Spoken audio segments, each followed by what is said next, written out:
chem-house.com.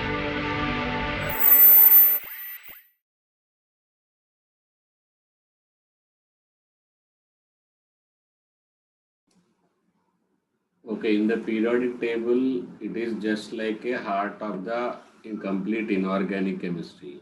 So, if you spend more time in the periodic table, chemical bonding, and redox reaction, these three chapters are going to create some interest in your chemistry subject, especially for the inorganic purpose. Okay, so but people neglect these three chapters because they may not be interesting and they may not be scoring, but scoring will be there indirectly in the all chapters. If you are perfect in these three chapters, just like GOC in the organic and periodic table, chemical bonding, and redox reaction. These are the three chapters. Without these three chapters, if you're starting inorganic directly hydrogen S block or P block, that means you are doing something wrong. So you are building without the pillars. So likewise, you have to be very careful with the each and every word. Somewhere it will be reflected. Okay, so that also I will tell you where that will be reflected in the actual period. Okay. So first of all, what is periodic classification and who done that? First classification was done by the Doberainer. Okay, and what was the need? So he understood that number of elements are going to be increased day by day. So it is just like a population only. Once population increases, there must be some uh, process or there must be some procedure, there must be some rules to understand them. Okay, so then classification is done. Classification is required just because of the increase in number of elements. Increase in number of elements. So there they must be arranged so nicely that the study of them will be very easy. So between 1815 to 1829, he gave the law of triads. Tri means three, add means group. Okay, so it is a group of three elements. So triad is a certain group of three elements with the similar properties. You cannot pick up the any three elements. You have to be very cautious about their properties. Their properties must be similar and there are some more conditions. According to him, the triad's atomic weight of the middle element was approximately arithmetic mean of the other two when you are arranging them in increasing order of atomic mass. Let us take A, B, C. Then these three are showing the similar properties and arrange them in increasing order of atomic mass. Then middle element will be B. So middle element mass property, atomic mass will be approximately arithmetic mean of the other two members. Okay. Also the properties of the middle member are between those of other two members. Like melting point increases, boiling point increases.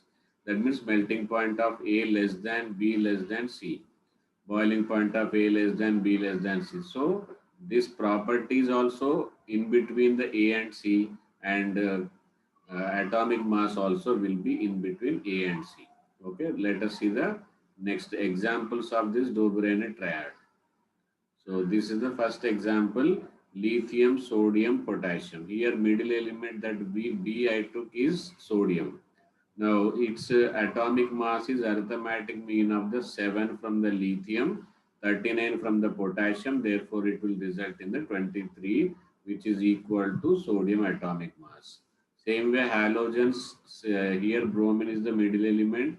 Its atomic mass is approximately equal to arithmetic mean of the fluorine atomic mass and iodine atomic mass. That's why it is clearly said approximately equal. Approximately equal. So let's see the next one. So next, this is very frequent, very few books mentioned about this Cartius classification, or it is also famous as a telluric helix model. In the 1862, he arranged the known element in the increasing order of atomic weight, made cylindrical table of elements. Cylindrical table of elements. So he followed the periodic table like this, and he arranged them like this. So it will be keep on decreasing. Okay, like this, keep on decreasing. So this is called as a helix structure, so which you will find in the DNA also. So this type of periodic table is called as a telluric helix model, and it is given by D. Corsius. Okay, so then next done by the next one is by the of Newland. Newland arranged like Dobreiner arranged the 3 element. He arranged the 8 element together. That group of 8 element is called as a octave. So in the 1865 octaves, if we know known elements are arranged in the increasing order of same atomic weight. Okay. Then he found that eighth element had properties similar to those of first element. You can start from anywhere. Suppose if I start from boron, eighth element will be aluminium. If I start from lithium, eighth element will be sodium. If I start from the fluorine, eighth element will be chlorine. Okay. So, but these were applicable. The main deficiency is it is applicable only up to the calcium. Okay. Why it is not applicable after the calcium? That is pseudo inert configuration. What is pseudo inert configuration? That I will let you know in the forthcoming slides. Okay. So first of all, the main drawback of the Newlands is applicable only for first three element, and one more major drawback is that time inert gases were not known. So see here, after fluorine it should be neon as of now. Okay. So but it is not there because that time these inert gases were all collectively discovered.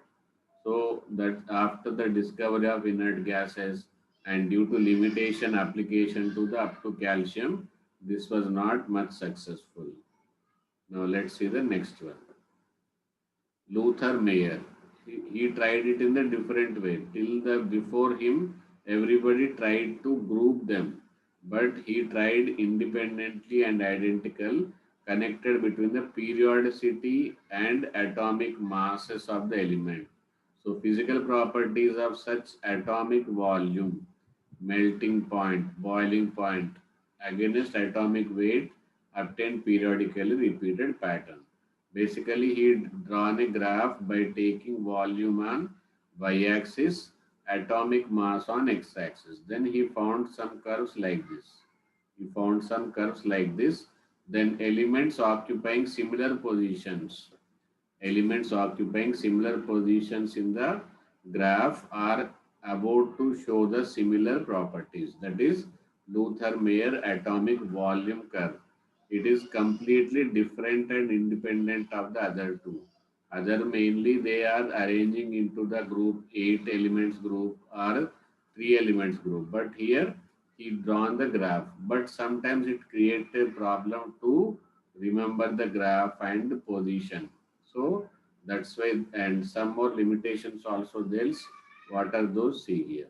Luther calculated the atomic volume of node element as the ratio of molecular weight oblique density. So for getting volume, simply weight upon density. Then he found in the graph, from the graph after studying, he found that he found that alkali metals having the largest atomic volume. Even this is applicable now also. In every period, the largest size is of the alkali metal only. So this will be the very important objective, but we will study in the S block again.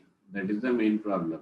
So people think that we will study afterwards, but if you are perfect in the periodic table, even you need not to study most of the inorganic chapters. Okay, they occupy maximum of the curve. Similarly, magnesium, calcium, strontium, barium occupy mid positions of the descending portion. Descending means suppose this is the lithium. This is the descending portion. At this place, they will be available. This is called as ascending portion. This is called as a descending portion. So they will be occupying in the mid positions. Okay. So this is about the alkaline earth metal.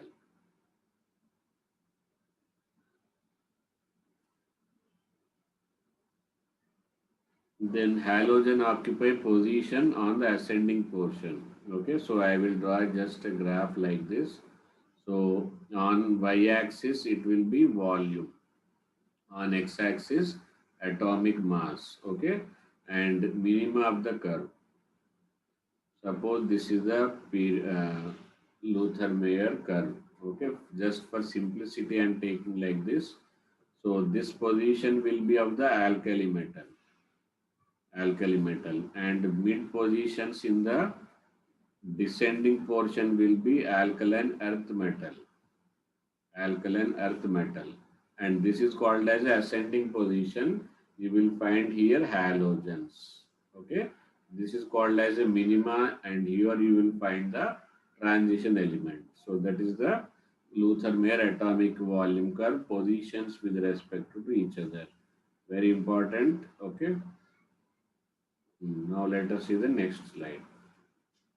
So Mendeleev periodic law. Now after the Dobereiner, after the Newland, even after the Luther-Meyer, the Mendeleev classification is considered as the most successful law. Okay.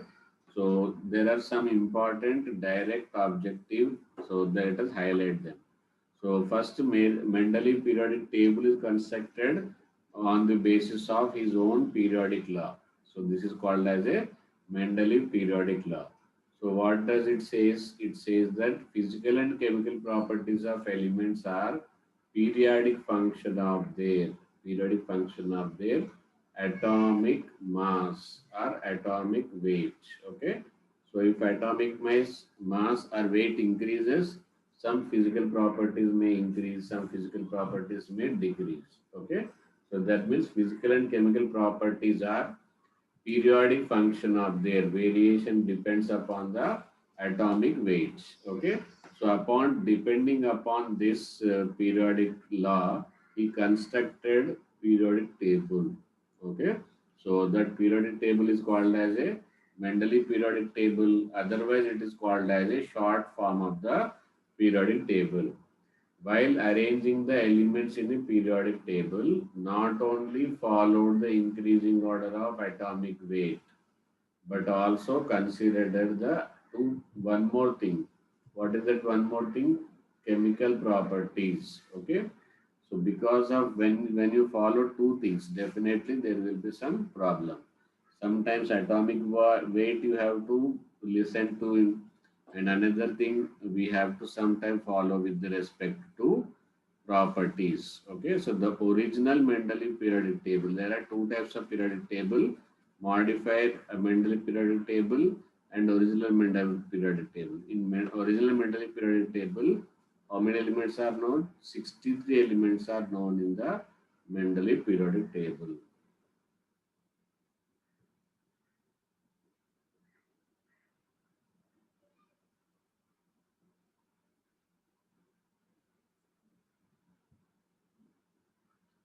So this is about the Mendeleev periodic table. Structural features we are going to check now.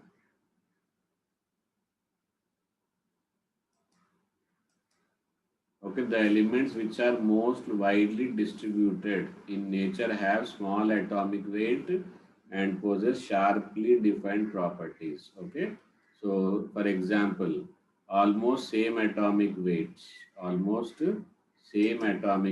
iron, cobalt, nickel. Observe that these are similar properties. Okay, these have similar properties. Iron 56, cobalt 59, nickel also 59. So they have similar weight, atomic weight, therefore they have similar properties. And he also observed that atomic weight will increase constantly, some properties will also increase constantly, like potassium 39, rubidium 85, cesium 133. So vertical columns he called it as a groups, horizontal rows are called as periods. Okay, so there are that time in the periodic table of the Mendeleev, there used to be 8 groups. There used to be how many groups? 8 groups, which are called 8 groups, and horizontal rows called as a periods, and there are 7 periods. Okay, 8 groups, 8 groups, and 7 periods. 7 periods. Okay.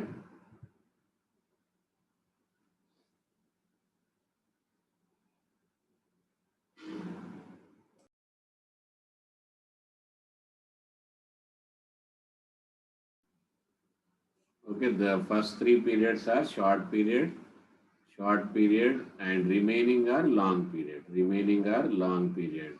So each long period further two sub rows or two series, leaving 1 to 7. Okay, and each group is further subdivided into two subgroup. Each group is subdivided into three subgroup. Then each subgroup will contain three elements which are called as a triads. Iron, cobalt, nickel is the first triad. Ruthenium, rhodium, palladium is the second triad. Osmium, iridium, platinum is the third triad. And they being the triad, their properties will be same.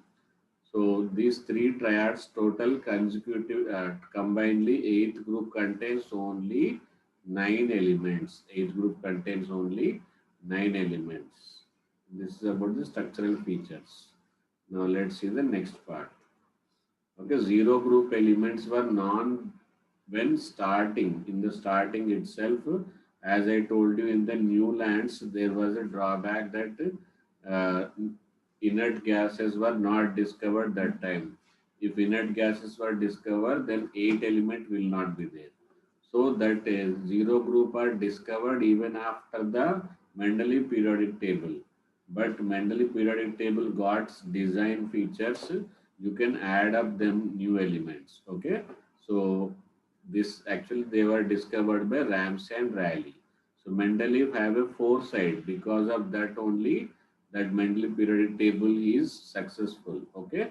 So he know that some more elements will come. That's why for easiness he left some gaps in the periodic table of three elements. Okay. And after that, depending on their position, scientists got opportunity to work on.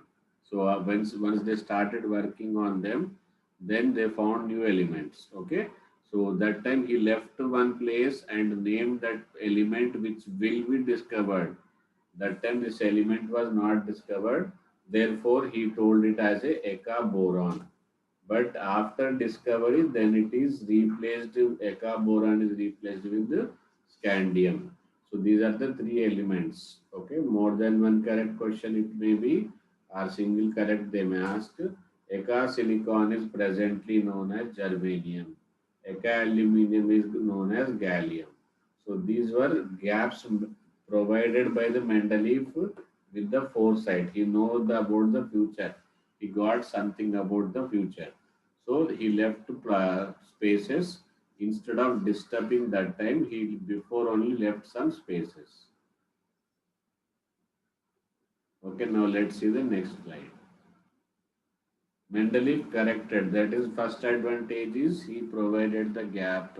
Second advantage is he left the places for inert gases and added as a zero group as soon as discovered, not like new lands. Okay. And third one is because of his periodic table only, some atomic weights also corrected. What are the most famous and most frequently asked example is beryllium. So beryllium, indium and osmium, these atomic weights are changed now because of the periodic table, because of the uh, formation of the periodic table. Okay. So actually why atomic weight and periodic table is related? Because atomic weight is equal to equivalent weight into valency. Now this valency will come to know through the group, through the periodic table group. Okay. So if you know the periodic table group and the from that you can identify the valency. Okay. So for example, beryllium, actually it was considered as a valency as a 2. Okay, equivalent weight as a 4.5. So that time atomic weight was, sorry, it was valency was considered as a 3. So 4.5 into 3, it will be somewhere 13.5 was the atomic mass. But its properties are not suitable according to the 13.5 position. Then again they cross-checked. Then they found that valency is not 3, its valency is how much 2. Then they changed the atomic mass as a 9. Then there will be change in its position. In the modern periodic table, it is now repositioned. But in the initial condition, in initial days, it was accommodated. It it was accommodated or its mass number was taken as a 13.5, whereas it is 9. Okay, so this helped. The periodic table is not constructed, position will not be understood, therefore, and atomic weight will be wrong. Okay, so but because of its periodic table, it is corrected. Three advantages: zero group elements automatically arranged as a zero group without disturbing the other element. Second thing, he left the places. Third thing, he corrected the atomic masses. Okay, so he gave an elaborate and comprehensive system of classification also. Why they are placed together, why they are separated, like that. Everything is elaborately explained by this. Okay, so broad range of based on broad range of physical and chemical properties, he broadly left some gaps in the discovered element, like this already we have discussed now. Okay.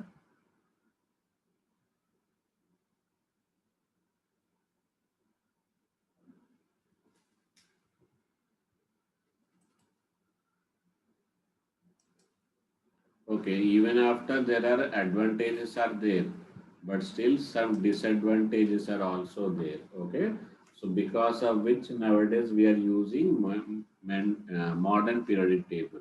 Okay, what are the demerits? What are the limitation? What are the disadvantages of this periodic table? First, some element with higher atomic weight were placed before the lower atomic weight. Okay, especially potassium and argon. Potassium and argon. Okay, so actually potassium atomic mass is less. How why it is less already? We have studied or we will study in the S block. Okay, so S block there is an exceptional of potassium, exceptional of the potassium. So why it is that already that we will discuss in the S block. Okay, so potassium and argon. So if we follow the decreasing order, then argon will be placed in metals and potassium will be placed in the inert gases. So to avoid that in that places, instead of increasing order, he placed in the decreasing order. So, but according to his own law, he said that there should be increasing order of atomic masses. Okay, so that is one contradiction, and now it is being simplified. Okay.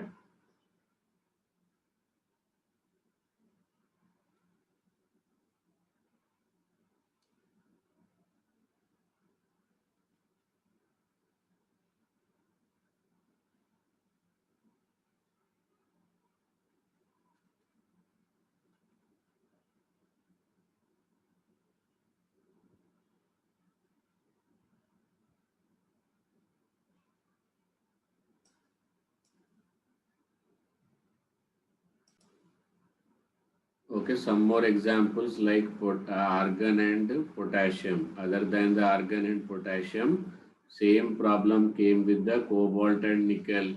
Same problem with the tellurium and iodine, thorium and paramedium. Okay, so like this, these are here instead of increasing order, he followed the decreasing order. Okay, that is the very first disadvantage anomalous pairs.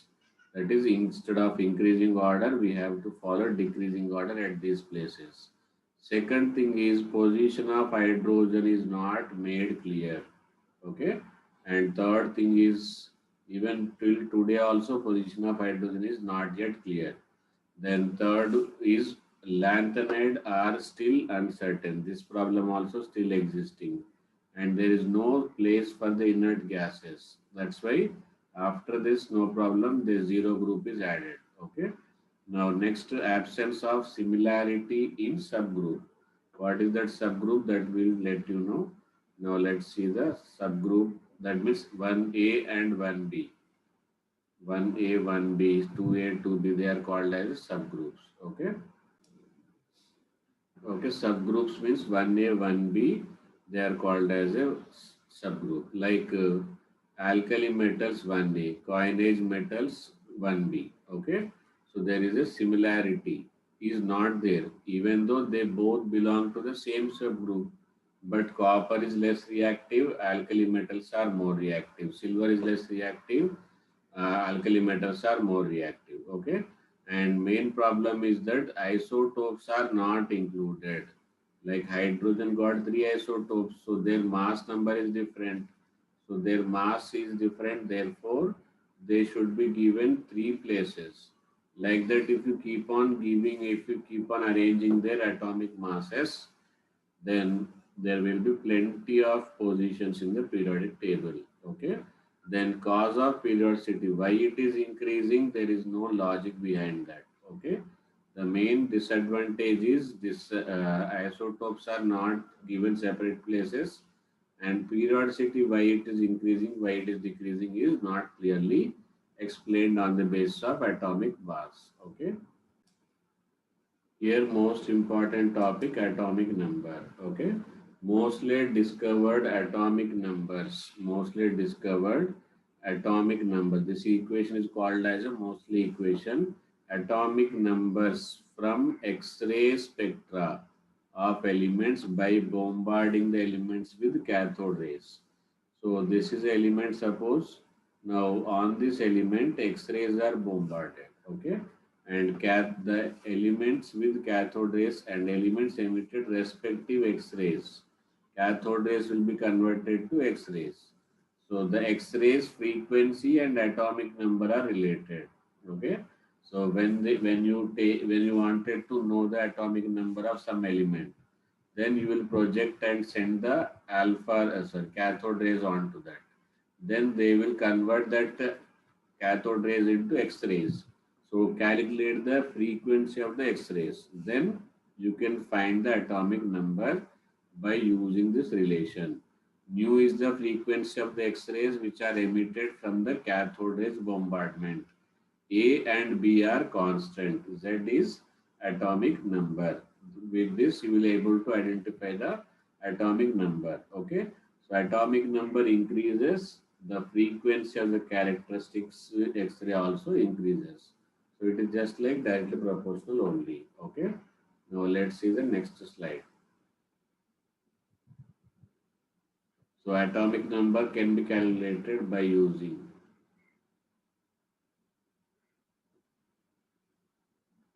atomic number Z can be calculated by using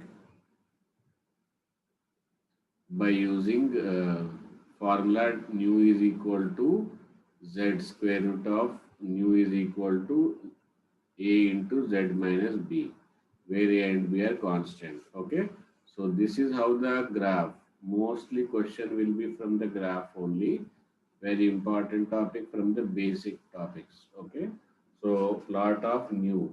Now atomic number provided a better basis of periodic arrangement.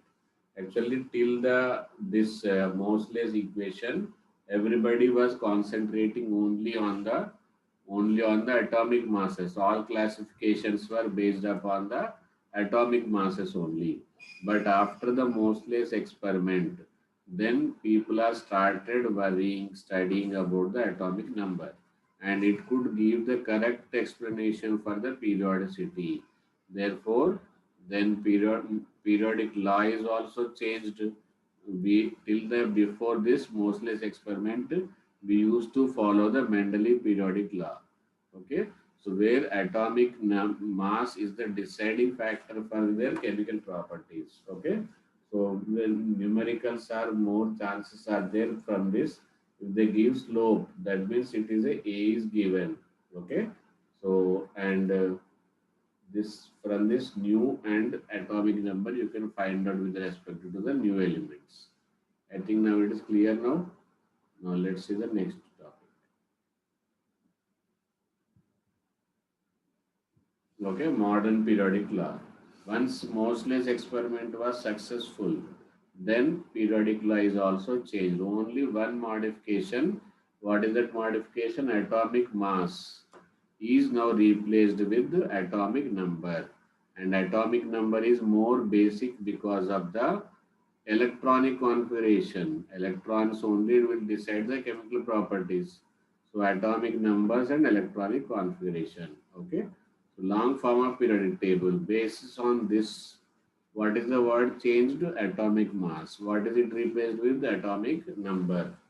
Physical and chemical properties of an elements are periodic function of their atomic number. Now atomic number only will decide the electronic configuration because atomic number is equal to number of proton and number of electron in the neutral atom. Okay. So who constructed the modern periodic table? Niels Bohr constructed, and modern periodic table is also called as a long form of periodic table, and it is based upon the electronic configuration. Okay, there are 18 groups in this new periodic table, but still 7 periods only. Okay, so this is the constructional features of the modern periodic table. Is it clear now?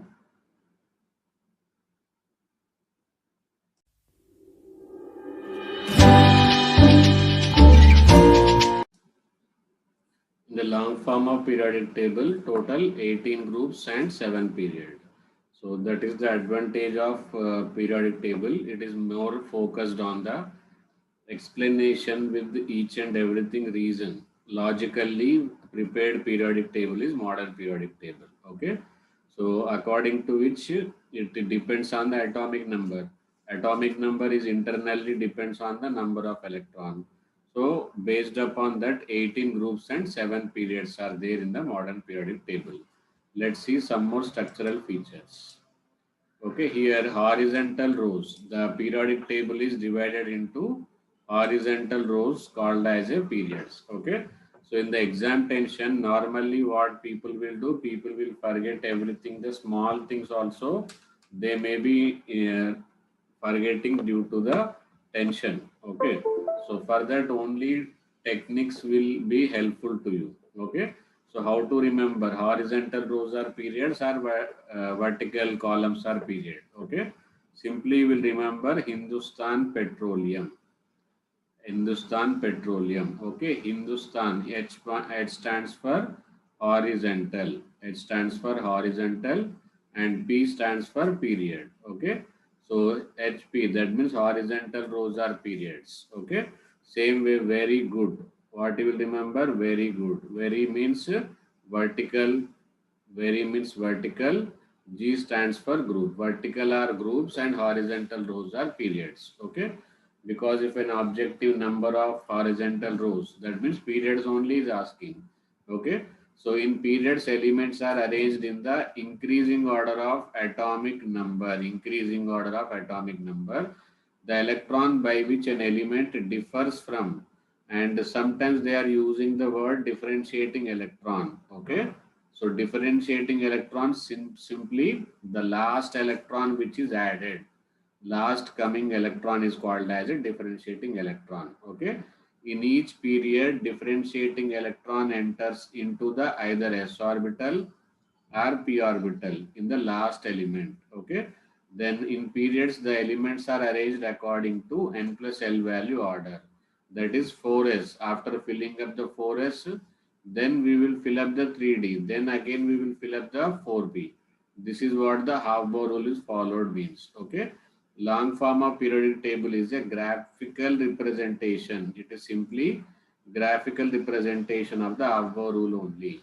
In the half-bow rule, we will arrange like 1s, then 2s, 2p. Like that we will arrange. So that is only done according to half-bow rule. Only it is done in the graphical form or tabular form. Okay. Now there was objective in the NEET that every period starts with. So simply people are not able to understand the question. Actually, every period starting element will be alkali metal and last element will be noble gas, irrespective of any element, any period, first period to 7 periods. Okay. So period number corresponds to highest principal quantum number. Okay. And because of this, see, this point is one thing I think in K set. Okay, in K set it was merged with the half bow rule. They have given valency configuration as 4s2 and 3d1. Then it belongs to which period? So they took it as a 3d, so third period. No, according to highest principal quantum number, it is 4s. Therefore, it belongs to fourth period, not 3D, the third period. Okay. So last may not be highest. Here last is the 3D, but highest is 4. So because of the small tricks, you will get the understanding how to not to be in the traps of the examiner words. Okay.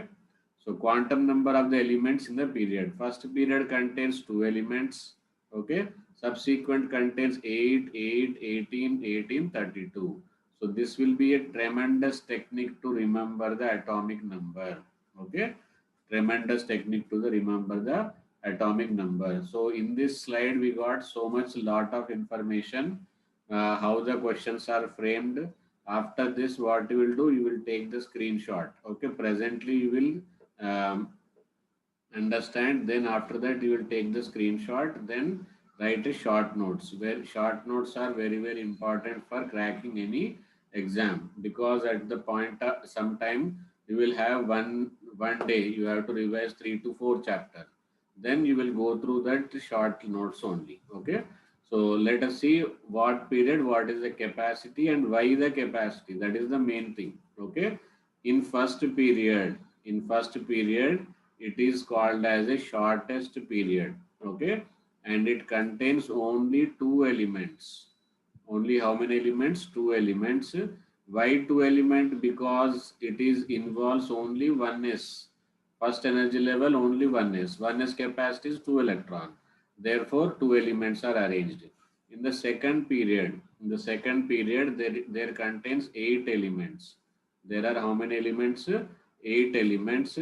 Why 8 elements only? Because 2s and 2p. So 2s contain 2 electron, 2p contain 6 electron, 2 plus 8 is equal to, sorry, 2 plus 6 is equal to 8 electrons. So it is called as a short period. That means any period which contain 8 elements are called as a short period.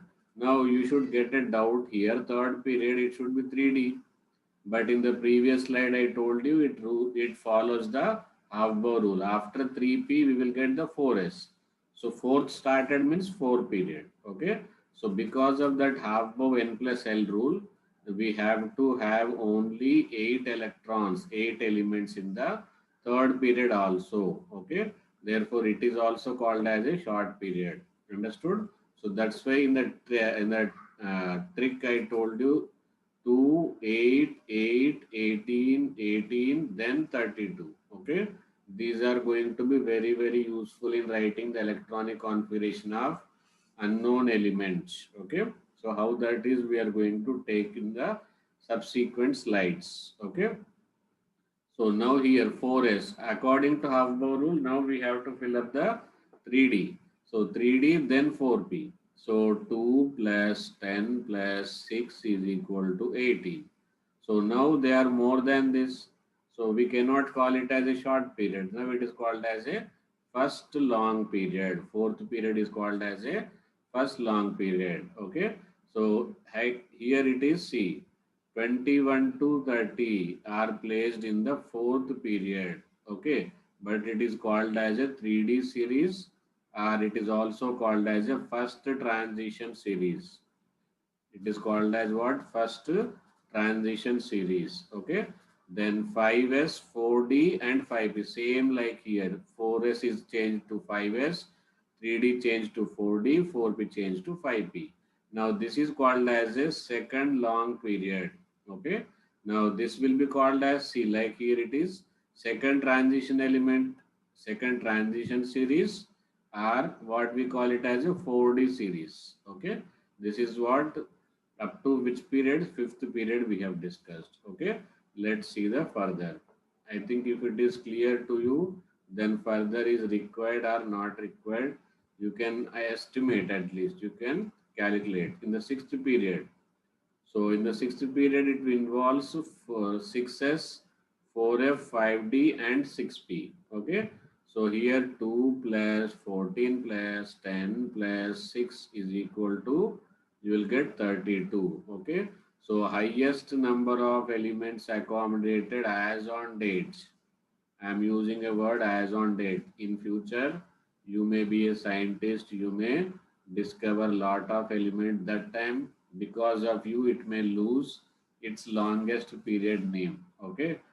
So I hope that should happen, and you should change this longest period and shift to the your own period that will be G subshell. That will happen when you start accepting electron into the G subshell. Okay. So elements with 5D configuration are called as, see, lanthanum to lanthanum, only lanthanum. This is also trick. Okay, sorry, not trick, it is a trap. Lanthanum is not a F block element. Lanthanum is a D block element, but the elements after lanthanum, they are 14 elements, they are called as a lanthanoids. Here it is clearly mentioned. Okay, so and they are not even given a group also. They are asked to, they are told to stay in the third B group only. So that is a advantage for the students. You need not to remember the group number separately. Okay. So if anybody asks you what is the group number of any F block element, blindly you will say third B group. You will say what? Third B group. And how many elements? 14. Why 14? F capacity is 14 electron. Why 5D contains 10 elements? Because D capacity is 10 electron. Everything is logical in the modern periodic table. Okay. So here, why it is 32 element logic, it is understood. So as of now, seventh period is incomplete. Some more elements is to be discovered, and then you should be included in the syllabus. Then you will be authorized to study about the total seventh period. But if it completed, then this will also become longest period.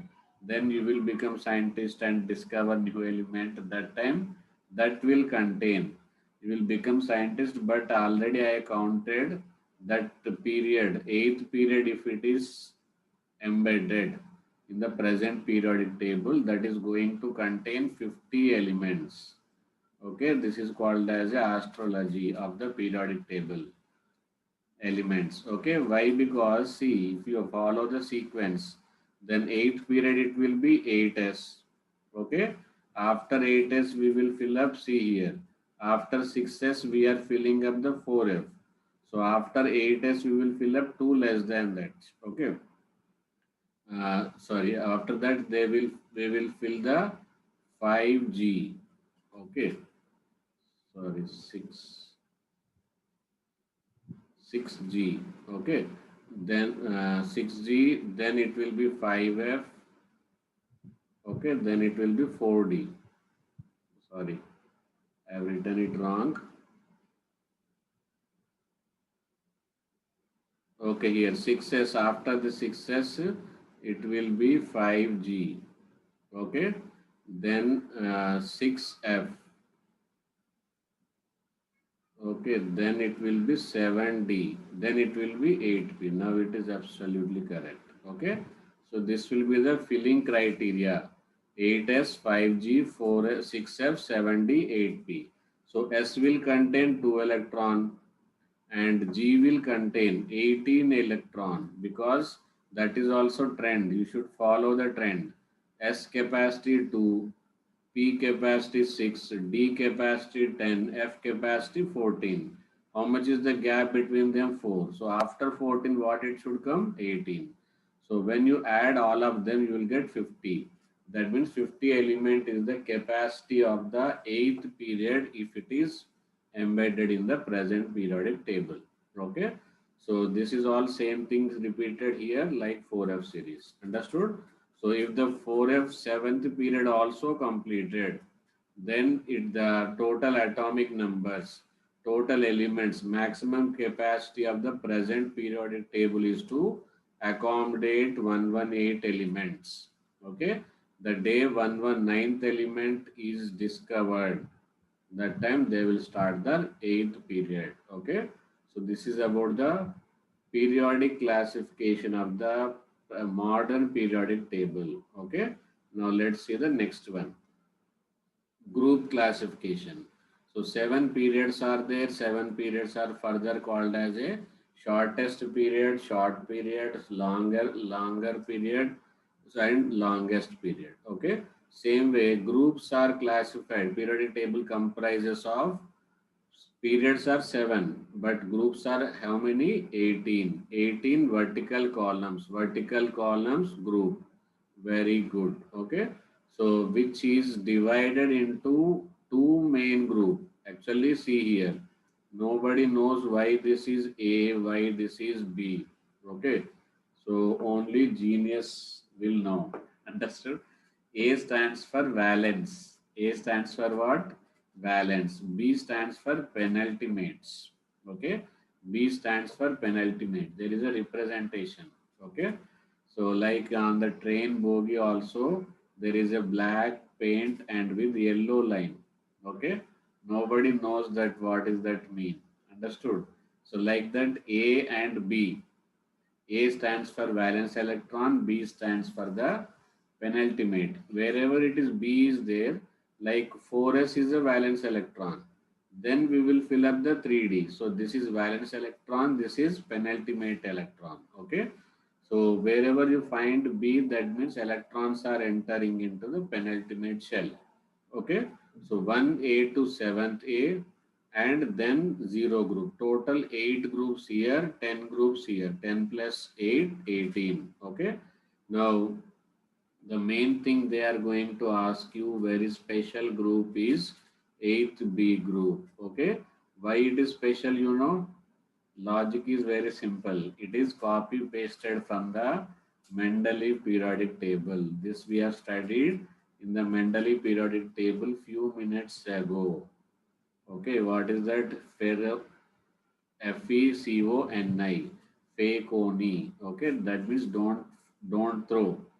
Feconi in Hindi means don't throw. Okay, so these are triads. Understood? Ruthenium, rhodium, and palladium. It is also triad. Understood?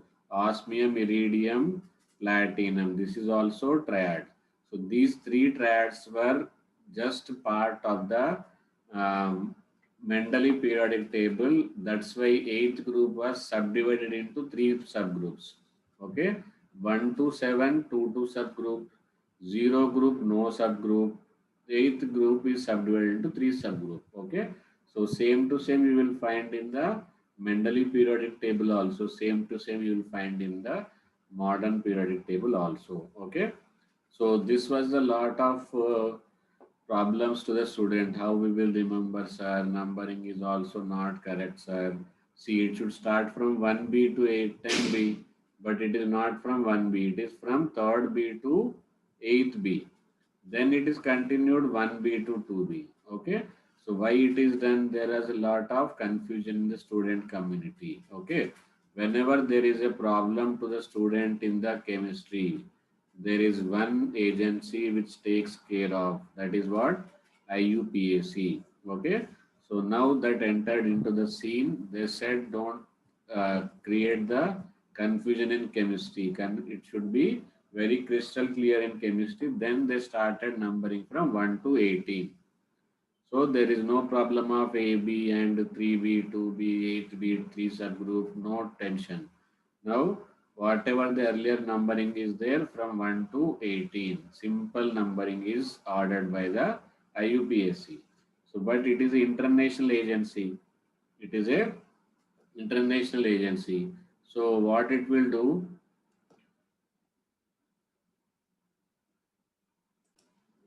Okay, it is internal agency and it don't have hold on the examining authority, but our examination will consist questions from the previous numbering also.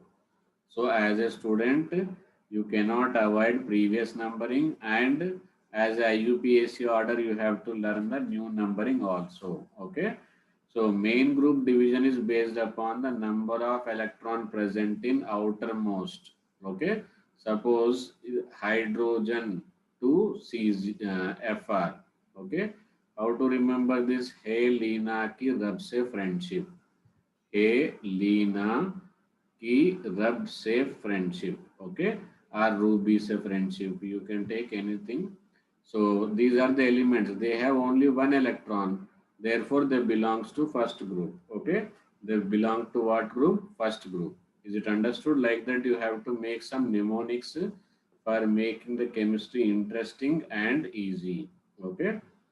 So I will be telling you that mnemonics also. Okay, like this mnemonics will be helpful. Understood? So similarly, first group one electron. That's why 1A group. Okay. Now it is one first group as a IUPAC name.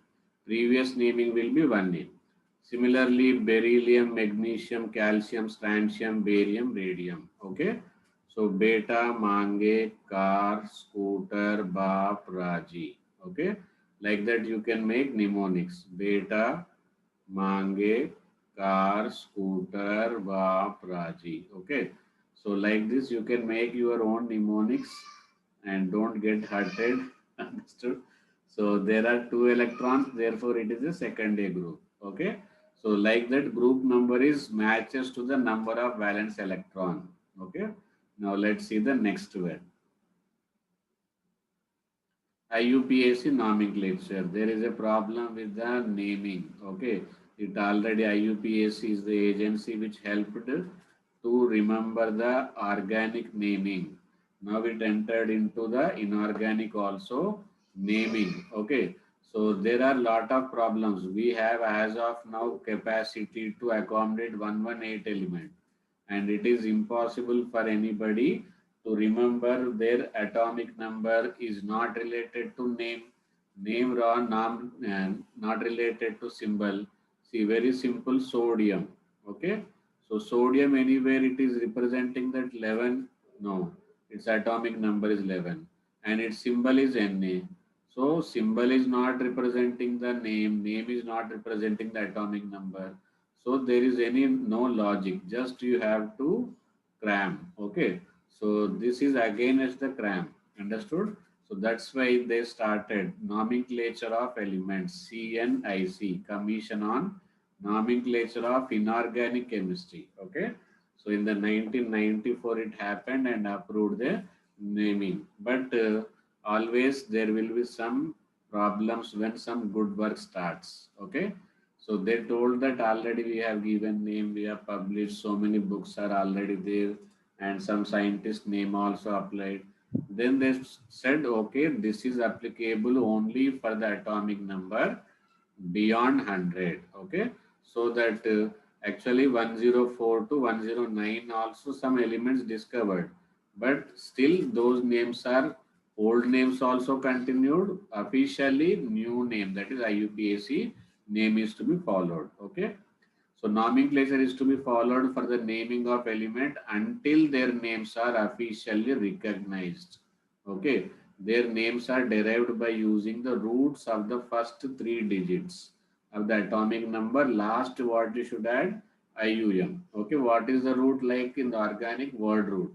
Okay, in the organic what we call it as a word root. Here it is root. Okay, so here atomic number. Okay, so 0 is there in the atomic number. Then Latin word for that is nil, and we will in the symbol we will include n. In one, it is Latin name is N, symbol we will include U.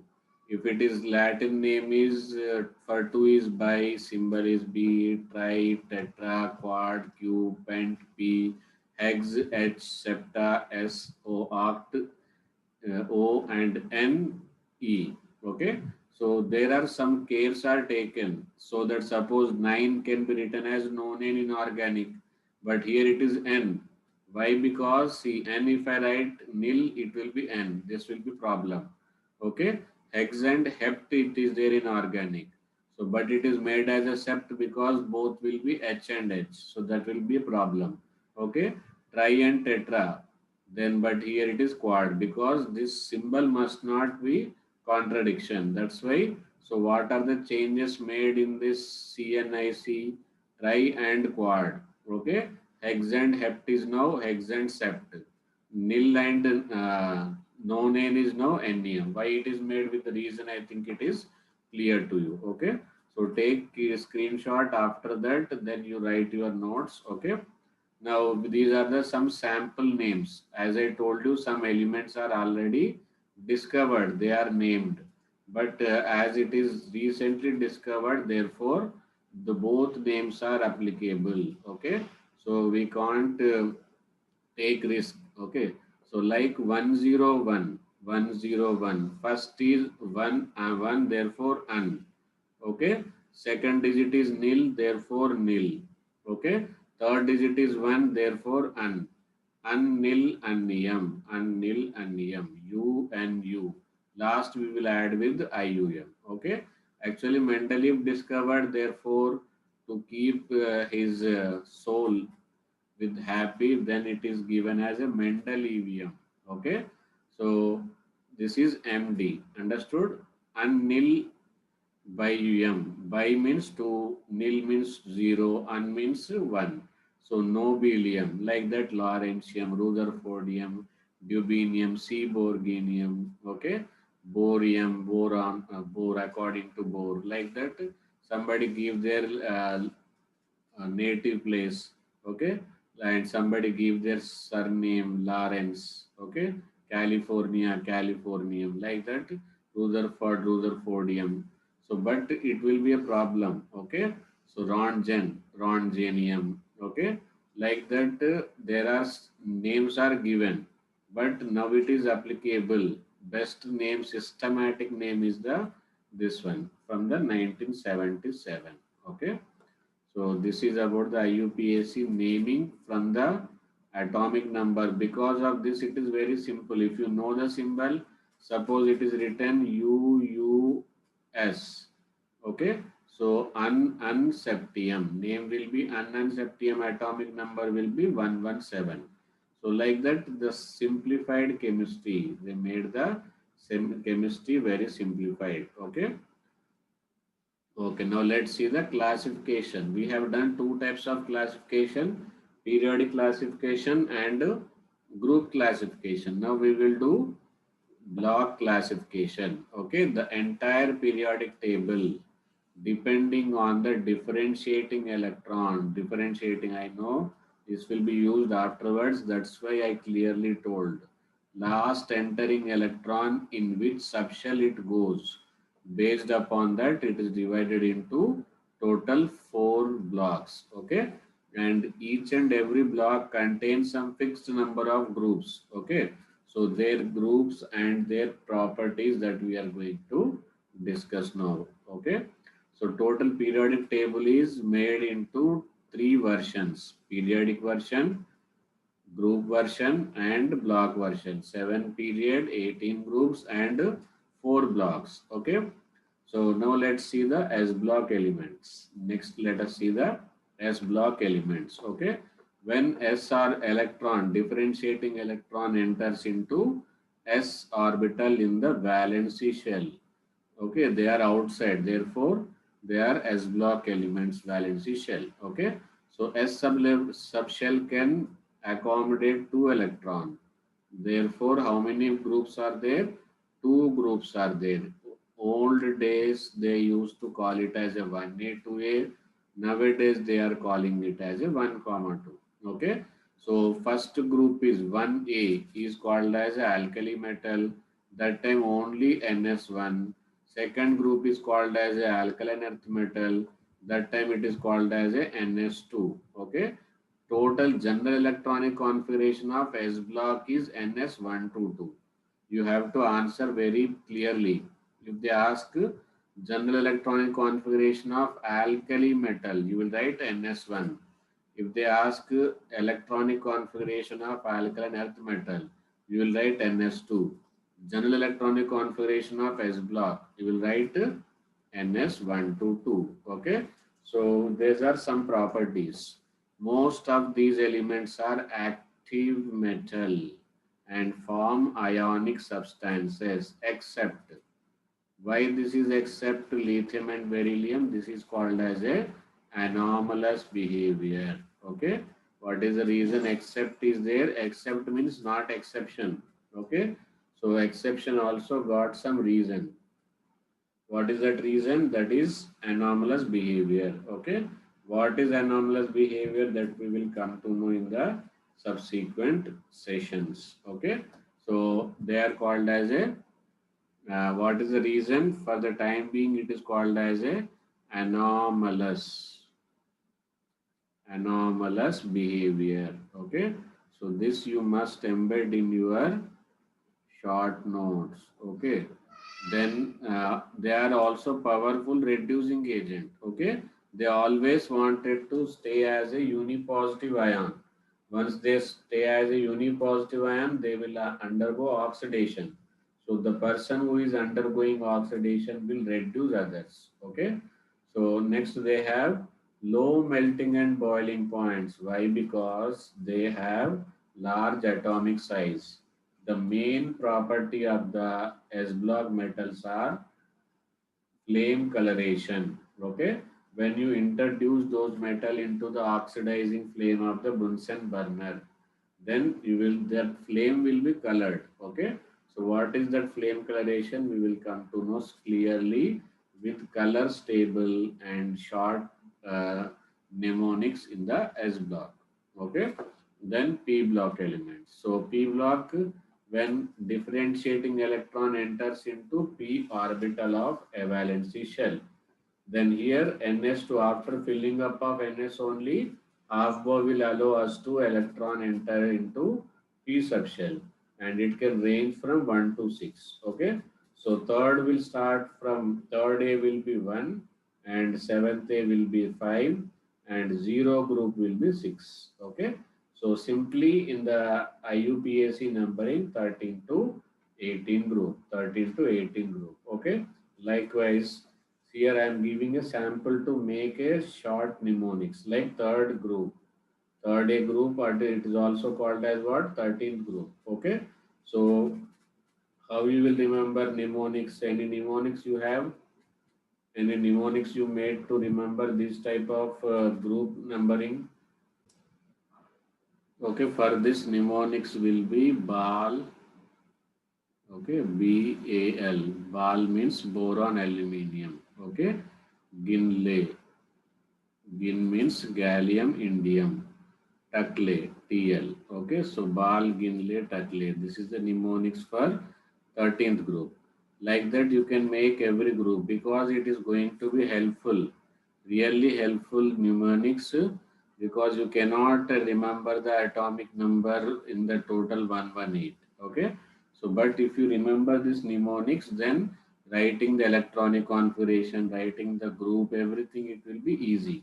Okay, so 13th group will contain 3 electrons. So out of this NS2 and NP, only 1 electron is required. Likewise, you can write for any, suppose 17th group. Okay, fluorine, chlorine, bromine, iodine, astatine. Okay, first class bread I ate. First class bread I ate. And here 7 electrons are there. So it will be Ns2, 2 electrons already accommodated, then Np5. So 7 electrons are there. Like that. And suppose if you wanted to write the electronic configuration, because of this mnemonics, you will understand it is 2s2, 2p5. Then it will be 3s2, 3p5. Okay. So this mnemonics and group general configuration is very helpful in remembering the atomic number, writing the electronic configuration. Okay, so like that you can make for the 14th A group also, 15th A also. Okay, like that I think you all will make and get the advantage. Now let's see the next question. Sorry, next slide. Okay, now here there are some main points directly they will be reflected in the examination. Okay, keeping the chemical inertness. Actually, helium is placed in inert gases, but clockwise, if you see here, differentiating electron entered into 1s2. So it should be S block, but it is placed in what? P block. Okay, but he means not he, it is helium, is a p block element without p electrons. Okay, so question will be there, which s block element placed in the p block? Answer will be helium. Okay, what is the first p block element? Answer should be boron. Understood? So the only group with all gaseous element is zero group element. Like this observations. Okay. So only people study and cram, but some people study in a smart way. First p block element boron, which s block element placed in p block helium, which group contain only gaseous element, zero group. Like that, there are some observatory questions. Okay, so this is some observatory questions. Now we will have D block elements. Okay, so D block elements. So when electron enters into D subshell, then they are called as a D block element, and here somewhat complicated. Okay, see where complication will be there, their questions will be more. N minus 1D and like 4s2. Okay, so 3D 1 to 10 we have to write. So 4 is N here and penultimate shell is 3D here. But problem is that why they write 1 to 2? Why? Because in chromium, do you remember? It should be 4s2 3d4. But what we have done for the sake of for the stability of the chromium, we have donated one electron from S and given it to the D. So that will happen so many times. It happened in chromium, it happened in copper. So in that condition, see here 4s1. That time it will be ns1. Or in all normal cases, it will be ns2. Is it understood? So D block element is placed between S block and P block. That's why they are called as a transition. So when you wanted to move from transit from S to P, you have to pass through a block that is called D block. Likewise, every name have got some reason. When you know the reason, then it will be clarity will be there. Okay. So you should ask yourself why it is, and most of the time your brain will give you answer. Once you don't get answer, then you should search for it. Okay. Then after here also direct questions are there. Okay. After 6s differentiating electron enters into 4f, but only lanthanum one electron is added. Okay. Then after that they are added to the 14 elements. Instead of 4f, they are added into 5d. Okay. So lanthanum belongs to D block. Very dangerous fact. Most of the people don't know. Okay. So you are lucky enough to know this point. Okay, so don't dare to forget this lovely formula. Okay, so similarly in case of actinium belongs to D block, but after actinium they are F block element. How many elements? 14 elements. Okay, so I think these are the two very key points where other will get -1 mark, you will get +4 marks. Okay. Then F block elements. F block elements are most unfortunate elements because having 14 elements in each and every 14 electrons in each and every orbital, still it can't get even a group number. They are just a part of the D block only. No groups are given to F block element because of the population. Understood?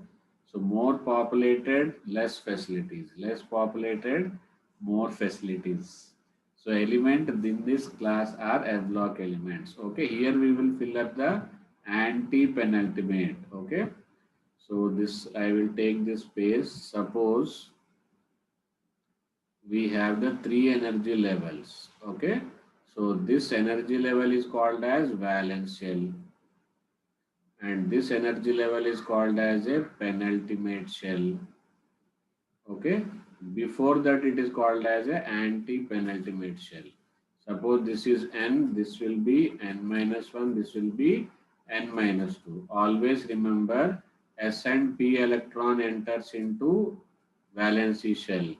D electron enters into penultimate shell, and F electron enters into anti-penultimate shell. Okay. So So this is the valency shell, penultimate shell, and anti-penultimate shell. Okay. So general electronic configuration. So n minus 2 F1 to 14, n minus 1 D 0 R1 and ns2. Okay. So this is about the F block elements. Understood?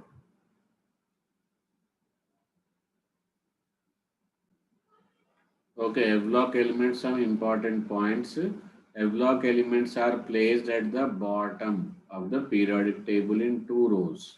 They are 4F series. Okay, like in D block, we have 3D series, 4D series, 5D series, and 6D series. Total four series are there. First transition series, second transition series, third transition series, and fourth transition series, and 6D transition series is incomplete. Likewise, here 4F series and 5F series only. Okay, there are only how many series in the F block?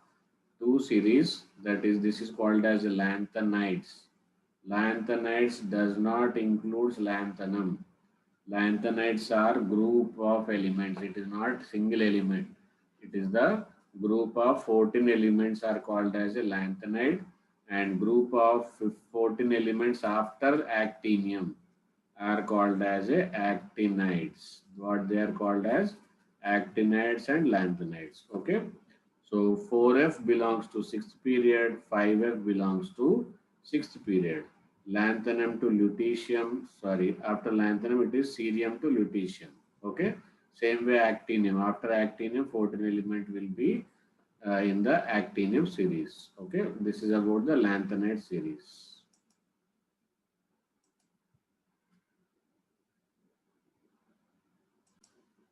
Okay, see 5F series. 5F series are actinide series, and they starts from the thorium. After actinide it is thorium to lawrencium. Okay, this is called as a second inner transition series. Their transition series are D block element, and inner transition series are F block element. So 5F series belongs to seventh period, and all of them belongs to third B group only. Okay, and most of these elements are heavy elements, therefore they are radioactive, but their properties are similar to the D block element.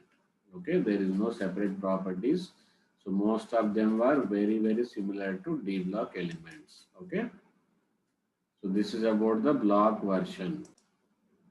Okay, here next one is pseudo inert configuration. Everybody know the inert configuration. What is this pseudo? Okay, so like this, so many important points are there in the future slides. So don't lose your interest. You have to keep your interest till the last. Pseudo inert gas configuration. Okay, there are three types of configuration. Most of them know or don't know duplet. Okay, second one is octet. Okay, octet or octet is also called. These are the two normally inert gas configuration. Okay, so pseudo octet. There is one more octet, pseudo octet. Okay, pseudo octet is also called as a pseudo inert. Okay, so if two electrons are there, then it is called as a duplet. If 8 electrons are there, octet. If 18 electrons are there, then it is called as a pseudo octet or pseudo inert. How many electrons must be there? 18 electrons. Let's take into the consideration of the our own zinc atomic number 30. Understood? So if it is Zn2 plus, then 4s2 electron will be lost. Then you will contain 3s2, 3p6. Actually, after that 4s, then 3d10. So this is having Zn2 plus have pseudo inert configuration. Okay. So member of the 10th group, group 10 has such configuration in the inner core. Same way, lanthanum belongs to lanthan D block, okay, but not lanthanides, F block, okay. Lanthanides are F block. Actinium belongs to D block, but actinides are F block element, okay. So this already I told you. So this is about the pseudo inert gas configuration. I think it is clear now.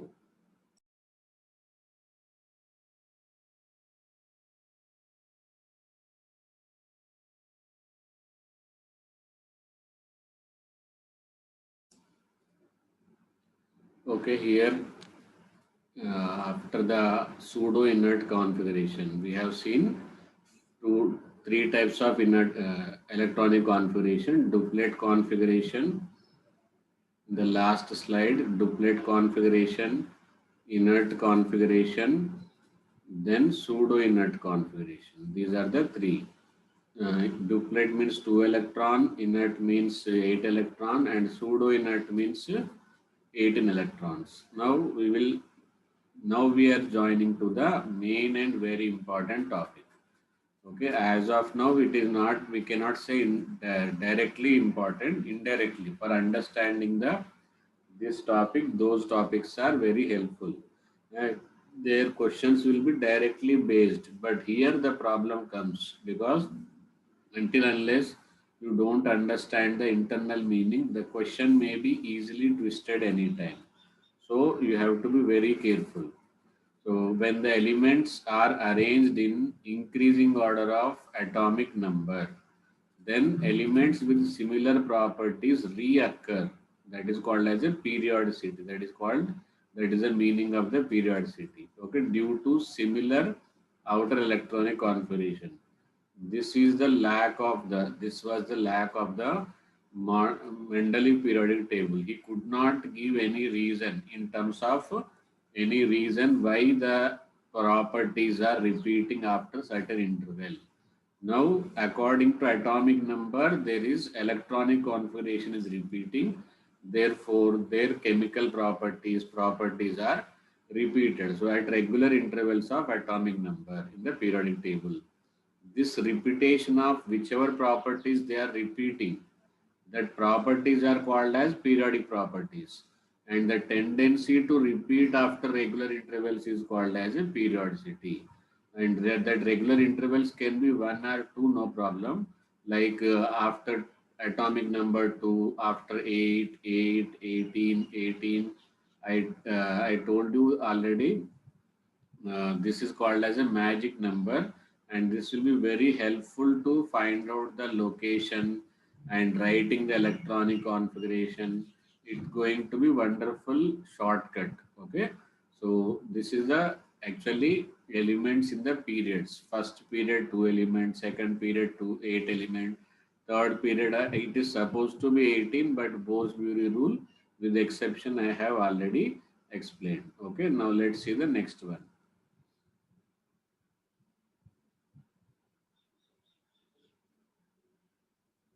Okay, next one, some of the properties which are proper mainly depend on the electronic configuration. Electronic configuration is the criteria for those properties. Okay, suppose valency. Combining capacity purely depends on the number of valence electron. Effective nuclear charge. More electrons are there, less will be the effective attraction per electron. Per electron is called as a effective nuclear charge, and the repelling of the electron of the intermediate shell on the valency shell is called as a screening effect. Atomic radius, more number of valence electron, then less number of valence electron depending on the atomic radius, ionic radius, ionization potential, electron affinity. Okay, electronegativity, metallic nature, oxidation and reducing power or ability, which is acidic oxide, which is basic oxide. These are the some periodic properties we are going to discuss, which are completely dependent on what? Electronic configuration. Okay, so how they are dependent, how to, and questions will be definitely on these properties only. Most of the time questions are increasing order of, decreasing order of. So for that, how these properties are varied across a period, across a group and region, three things we are going to study. How these properties are going to vary from left to right in a period, top to bottom in a group, if there are any exception and their reason. Okay, so let's start with the one by one periodic properties. Okay, here first property is atomic radius. Okay, actually atomic radius itself is a difficult topic to understand. in atom, electron cloud, okay, around the nucleus extends to infinity. This is what I told you. It is very difficult. We cannot say electron is here only. Heisenberg uncertainty says that electron can be anywhere in this one, and only percentage 95% it can be here. After this also it is possible. So this is what called as electron cloud. So up to here 95%, then it is called as a orbital, not orbit. So after this also chance is there, but 5%, 4% likewise. Okay. Now the distance between the center of nucleus, suppose this is a nucleus, don't take nucleus. You have to take the center of nucleus to the electron cloud of outermost energy level. So let us take this is the nucleus, and this is the center of the electron cloud, and this is the center of the nucleus. The distance is called as a atomic radius. Okay, and atomic radius cannot be determined directly. That is the main problem, because you cannot hold a atom individually. So once you are able to bring the atom to the laboratory and tape measure with the tape, then it will be better. But first of all, you will never see a atom individually. If at all able to see also, they are not constant speed. Okay, so they will be always in moving only, and you cannot catch them and put it to further measurement with the tape. Okay, so like suppose chlorine you will never find. You always found as a Cl2. Sodium you will never find. Either you will find sodium positive or Na2O. Okay. If you find also sodium, this is not individual existence. There will be infinite number of sodium in and around it. Okay. So therefore, there are different methods adopted. As the actual method is not possible when it happens so many times in our life, when there is no original, you will find so many duplicate choices. Okay, so that is what happened here. There is no accurate method at all to identify the atomic radius. So everybody will come and say, I will show you the, but it will not be exactly original. Somewhat problems will be there. Okay, so what are those problems? That also we are going to discuss, and they are not avoidable, they are unavoidable. Okay, so because it is measured from the internuclear axis to combined atoms. Okay, so how you will find X-ray diffraction. Okay, and how after combining only. Suppose this is one chlorine, this is another chlorine. So actually I want the distance from here to here, but I cannot ask this chlorine to vacate and leave this chlorine to send separately alone. So what I will do, I will measure this total distance from here to here. I will send the X-ray, and scintillations will be monitored on the screen. So this distance we can get, not a problem. And but here almost here it is on not accurate. Here we can say radius 1, radius 2, radius 3, and radius 4. So 4 radius, but here see overlapping area we are counting 2 times. So this total distance, let us take D. So out of D, if I divide it by the 4, then you are getting the covalent radius. Okay. So in the combined state only you will find, but still there will be problem because of what? Atomic radius depends on nature of bonding. Everybody may not overlap. Somebody may lose electron, somebody may gain electron, and somebody may share more than one. Like if it is carbon alkane, then there will be single bond. So once there is a single bond, they will be much far away. But same carbon, when they are double bonded, they will come closer. When they are triple bond, then they will further come closer. So we cannot expect the radius of carbon atomic radius of carbon atom exactly, because the same carbon itself will have the different overlapping area. In the triple bond, there have to be 3 times overlapping. One time axial overlapping, 2 times sideways overlap. So obviously the distance will be more, this overlapping area will be, sorry, distance will be less, overlapping area will be more. Therefore, atomic radius you will find it here less. And here same atom you will find the atomic radius more. Okay. Then oxidation state, if it loses more electron, obviously radius will be decreasing. Coordination number of atom, more number of atoms around it, more will be merging. And bond characteristic, whether it is losing, gaining, accepting, and depending on these five parameters, atomic radius depends. So it is not possible for anybody to find out the original radius, accurate radius of any atom. But still, we should not lose our hopes. We will try till our level best.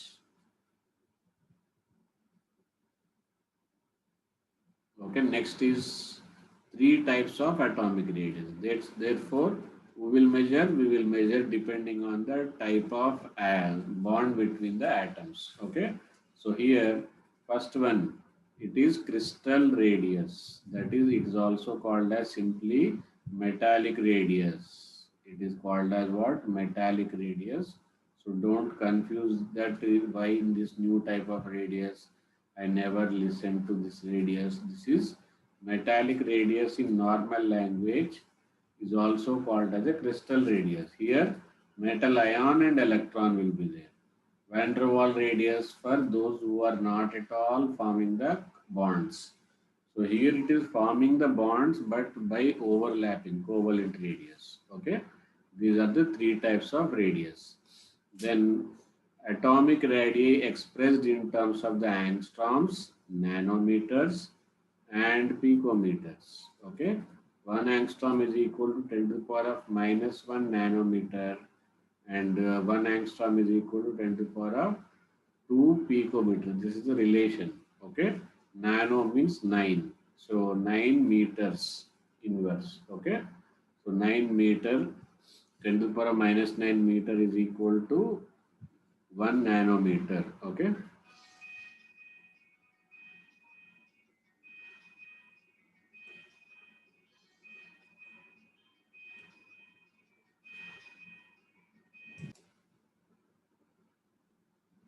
okay, three types of radius based on the nature of bonding. Okay, crystal radius is called as metallic radius, and if they are not forming any type of bond, then it is called as a van der Waal radius because it is nature of bonding.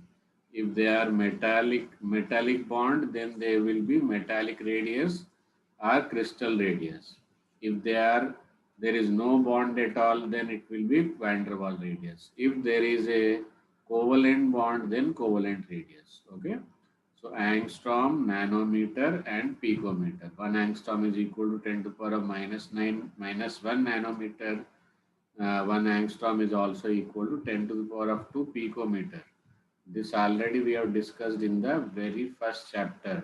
Okay, mole concept. So let's see the next one.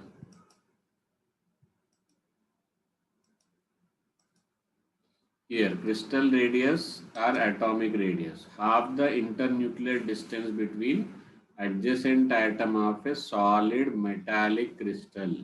That's why it is called as a metallic radius. Okay. So the distance between two adjacent copper atoms is 256.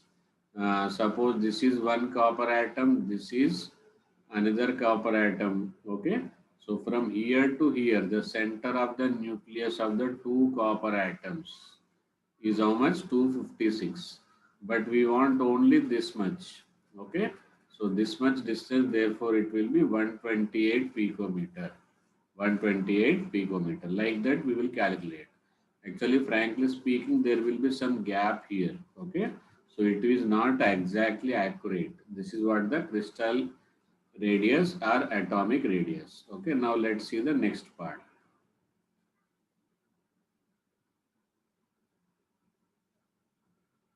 Okay, next part is van der Waal radius. In this radius, what we will do? We will calculate. This is basically uh, for the atoms which do not form any type of bond. Okay, van der Waal radius are half of the internuclear distance between atoms of different molecules which they are close to each other.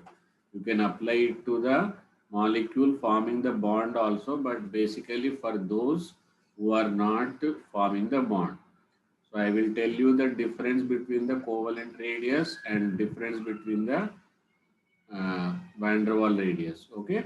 Suppose if I calculate the distance between these two, then it is covalent radius.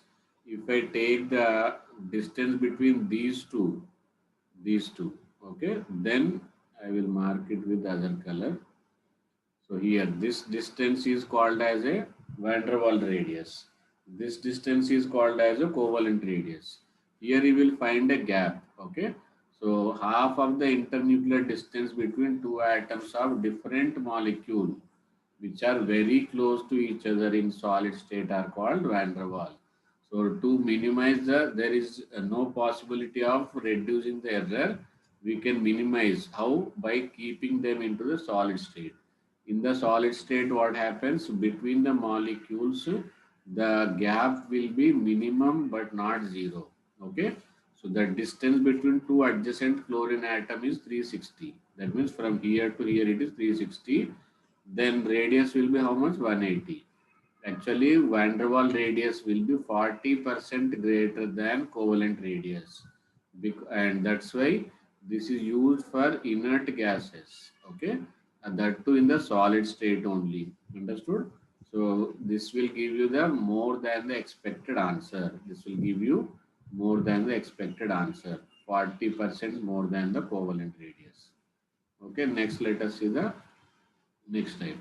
Covalent radius. Van der Waal radius we have seen, which is more than the actual. Metallic radius seen, that is also more than the actual. But here problem is just quite opposite. It's generally used to non-metal. Covalent bond itself formed by the non-metals. So covalent radius, half of the internuclear distance between two atoms held together by the covalent bond are called covalent radius.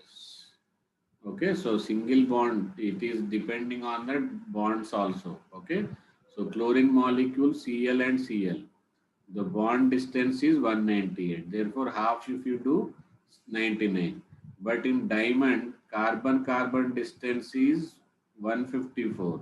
Therefore, covalent radius is 77 picometer. Okay, so it depends upon the number of bonds also.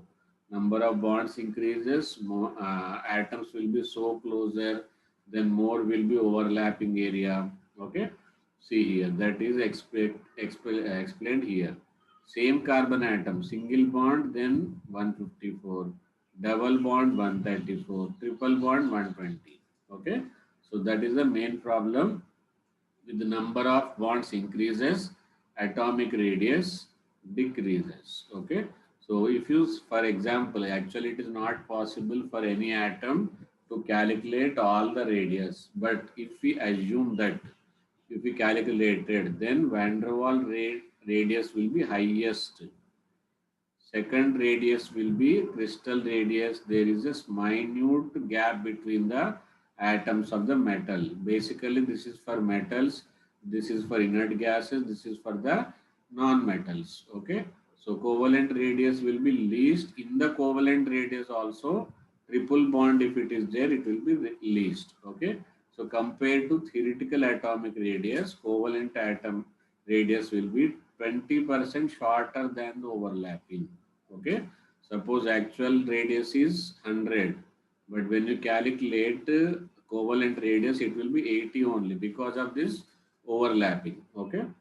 So let's see the next one.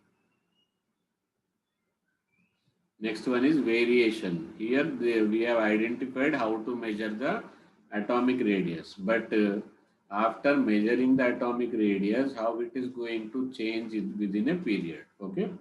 So first in a period from left to right, atomic radius decreases. The atomic radius decreases as the effective nuclear charge. Effective nuclear charge means attraction per electron of the valency shell. It is called as a effective nuclear charge. Here lithium will contain only one electron, but attracted by how many? 3 protons. Here, how many protons are attracting? 9 protons are attracting, but all are in the second energy level only. Electrons are here, number of shells are same, but attracting protons are increasing. Therefore, effectiveness on each and every electron will dramatically increase. So, attraction force increases, therefore, radius will decrease. Okay. So, lithium greater than beryllium, greater than boron, greater than carbon, greater than nitrogen, greater than oxygen greater than fluorine. That means in a period as we move from left to right, atomic radius decreases. Okay, same way with the third period also, there is no problem, same explanation. Okay, examples will be so many, but explanation will be common explanation. Okay, now let's see the next one. Okay, on moving from left to right in a particular period, atomic radius decreases up to halogen. This is very important. Recently, in the one of exam, the question is asked based upon this. How they asked that I am telling you. They asked about I think chlorine, helium, neon, argon. Okay. So radius they have given, okay. Values you need not to remember, but they have given like 1.1, 0.98 and 0.98. Exactly, I'm not telling. The values were like this 0.98, 1.1, 1.1, and here it is 0.98, 1.1. Okay, so like that they have given the atomic radius of chlorine and argon are. So here that sentence will explain now. Atomic radius decreases up to halogen, then increases. That means inert gas configuration. Sorry, inert gas atomic radius. Our argon atomic radius should be greater than chlorine. So this option is correct. Okay. So after coming out from the examination hall, everybody was very feeling very bad. How many radius we will remember? How they can ask the question like this? Actually, it was not memory based question. It was logic based questions. Okay. So in the given period, alkali metal is largest and halogen is the smallest in size. Okay, inert gases are not largest. So that will be explained like this. Here radius will decrease. This is of the alkali metal. This is of the inert gas. This will be the halogen. So in every period, smallest atom will be halogen. Largest atom will be alkali metal. Okay. So however, radius of inert gas larger than the halogen. Okay. For atoms of inert gas, why it is actually higher? Because van der Waal radius is determined. Already we have seen van der Waal radius will be more than the actual. Okay. So this is the problem behind the uh, radius of the inert gases more. Okay. Then in group from top to bottom, in group actually the radius will be increasing due to simple increase in number of orbit. Here suppose let us take lithium, only 2 orbit, 3 orbit, like that in every step there will be one orbit added up and it overweighs the effect of increased nuclear charge. So atomic radius is the least for the hydrogen. This is also very important. Least for the hydrogen. Atomic radius, there is a problem in the ionic radius that will come to know. Okay. So highest for cesium. Smallest atom in the periodic table is hydrogen. Largest atom will be cesium among the available element, because when the day you or somebody of your friend discovers new element, that time eighth period will be started. Eighth period element is going to be largest. That's why among the available elements it is said. So 1A and cesium. Cesium is the largest. Same way here, 17th group. Like that, these are the some example. Basically, you will remember two things from left to right in a period. Atomic radius decreases, but small increase in the inert gases due to van der Waals radius from top to bottom in a group. Atomic radius increases due to increase in atomic number of orbits. Okay. Now let's see the next one. Variation of atomic radius in transition element. Okay, this is very important topic.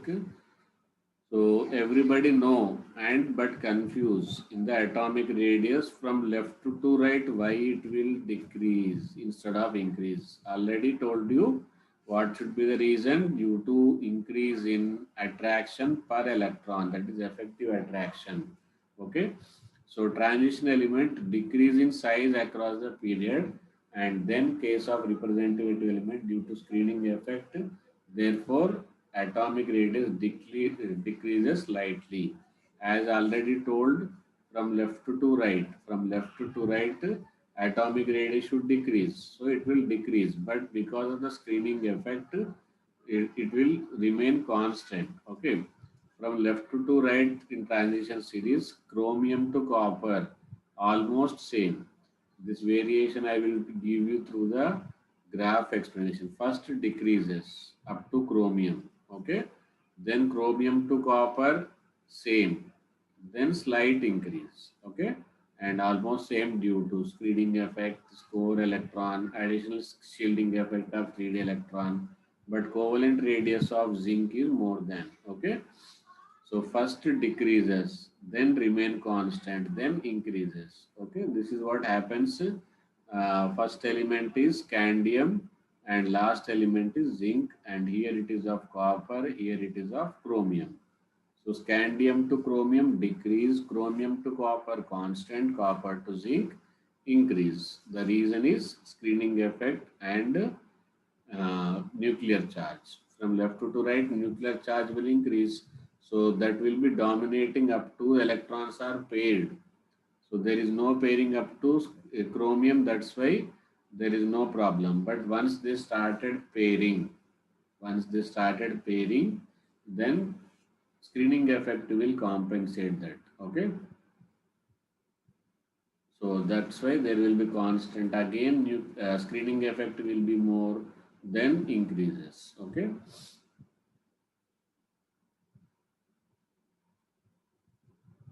Now let's see the next sheet. Variation of atomic radius and ionic radius in lanthanide contraction. In the 12th class, second year or 12th class, there is a special chapter F block element. They're very, very important for the board exam even. Lanthanide contraction. Okay, what is lanthanide contraction? We will study at this stage only. Okay.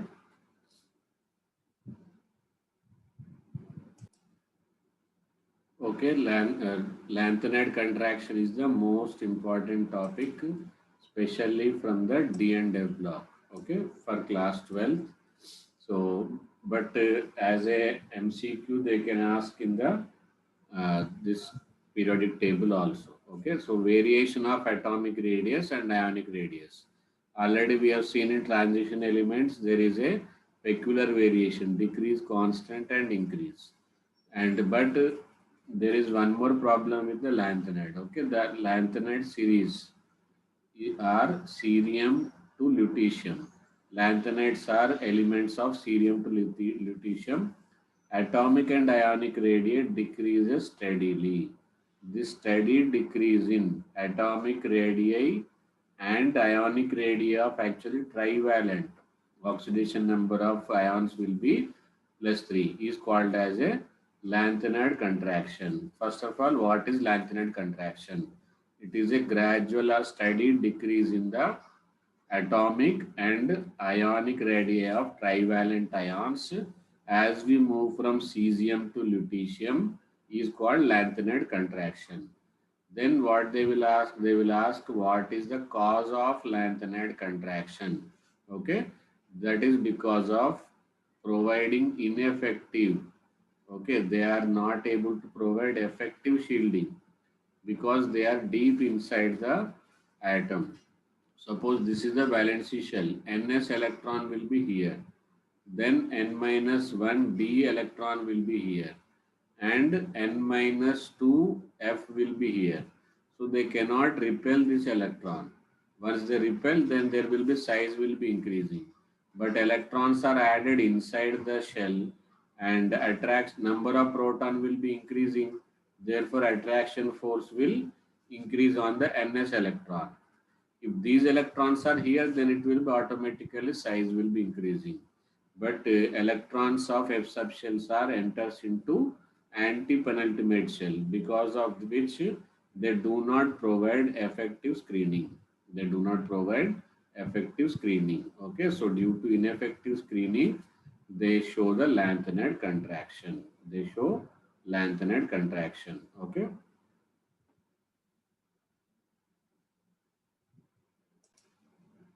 Okay, next one is consequences. Three things you will remember in lanthanide contraction. What is lanthanide contraction? What are the reasons for lanthanide contraction? What happens when lanthanide contraction takes place? Okay, so lanthanide contraction reasons, already I told you it is due to poor shielding effect. But because of lanthanide contraction, what are going to be effects? Okay. First effect is it is due 4D and 5D series elements become almost equal after 5D, and after that 4F electron will be coming. Okay. So because of this poor shielding, their 4D and 5D, they should not be of the same, but because of the lanthanide contraction, their size will be same, therefore properties are also very same. So this pairs you have to remember, like coinage metal triads and this one. So ZR and HF, NB oblique TA, MO oblique W resemble very closely. Okay. So one is of the 4D series, another is of the 5D series. So the crystal structure, other properties are very similar. But separation of lanthanide is not easy because chromatographic techniques not separate lanthanide from mixture. So first thing is atomic size of 4D and 5D same. Second, lanthanide separation becomes difficult. Okay. Then super heavy metals of P block exhibit inert pair effect. Third one will be super heavy. That means bottommost element. Okay. So in every period, in every group, like thallium, is a super most heavy metal. Lead, bismuth, like that. These metal will show the inert pair effect. What is inert pair effect? Already we have studied inert pair effect, diagonal relationship, and anomalous behavior. These are the some related topics. Okay. This is the second consequence. So third consequence. Now let's see the other consequences.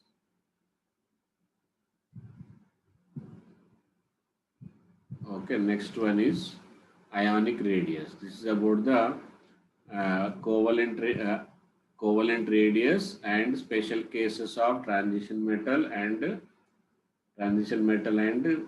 block metal. Now let us see about the ionic radius. In ionic radius definition, it is defined as the distance between nucleus and electron in the outermost shell of, up to here it is same. There it was atom, now here it is ion. Okay.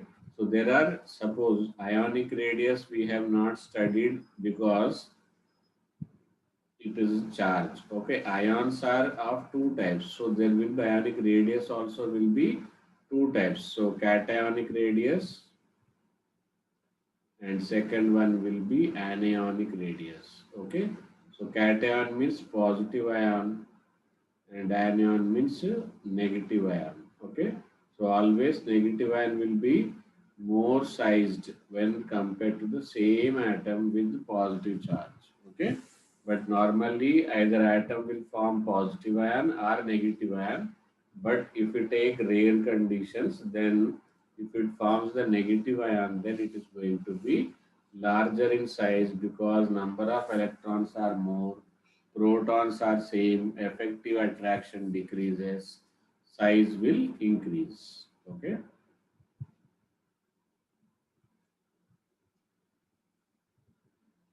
Let's see the next slide. Okay, when a neutral atom loses, When a neutral atom loses one or more electron, it is not necessary that it will lose one electron.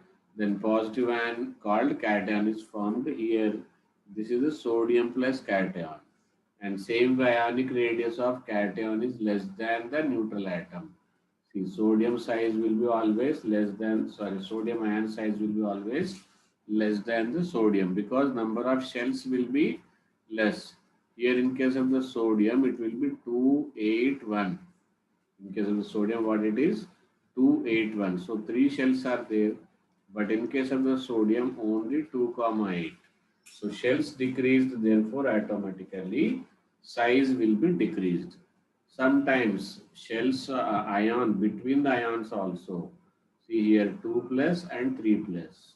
So less positive charge, more will be size. More positive charge, size will be less. Same thing also Sn plus 2 and Pb plus Sn plus 4.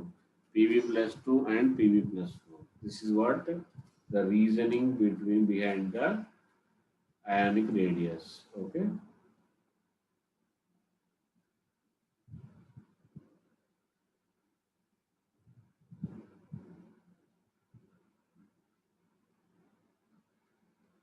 Okay, next when neutral atom gains electron, that was about the losing electron.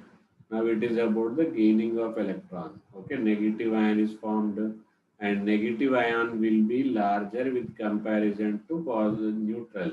There it was quite opposite. Cation is smaller than the parent atom, anion larger than the parent atom. Once your negative charge increases, then radius will further increase. Okay, if you consider all the three, cation, anion, and atom. So anion will be larger than the atom. Atom will be larger than the cation. Like I minus is anion, I is a atom, I plus is a cation. So larger will be I minus, smaller will be I plus. Hydrogen negative, hydrogen and hydrogen plus. So hydrogen negative will be larger. These type of arrangements are only very important in the exam point of view. Okay.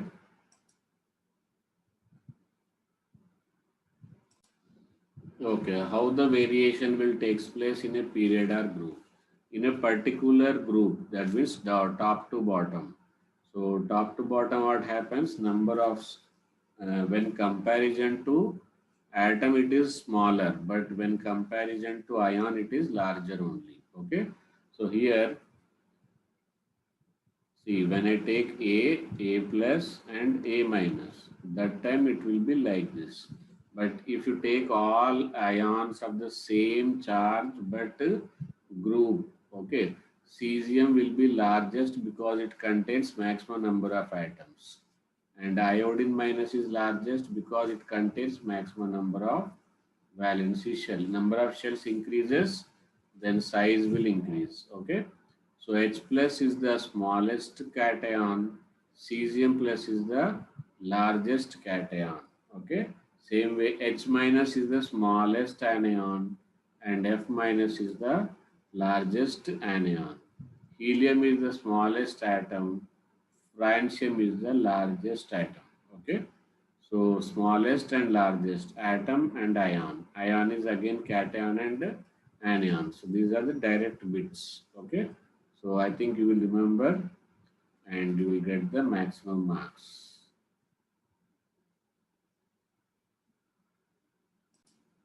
Okay, variation of radius in the isoelectronic species. Isoelectronic means iso means same, electronic means electrons. Number of electron must be same. Like if you take carbon, it got 6 electron added with 4 electron, therefore it will be 10 electron. Nitrogen 7 electron added with 3 electron, total will be 10 electron. 8 electron plus 2, 10 electron. 9 electron plus 1, 10 electron. 10 plus 0, 10 electron. 11 minus 1, 11, 10 electron.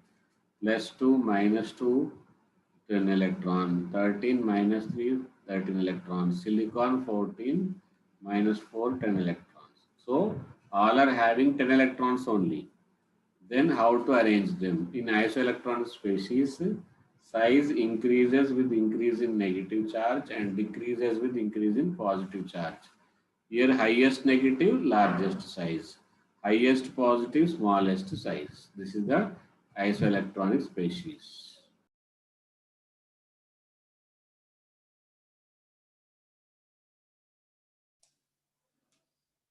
Okay, now next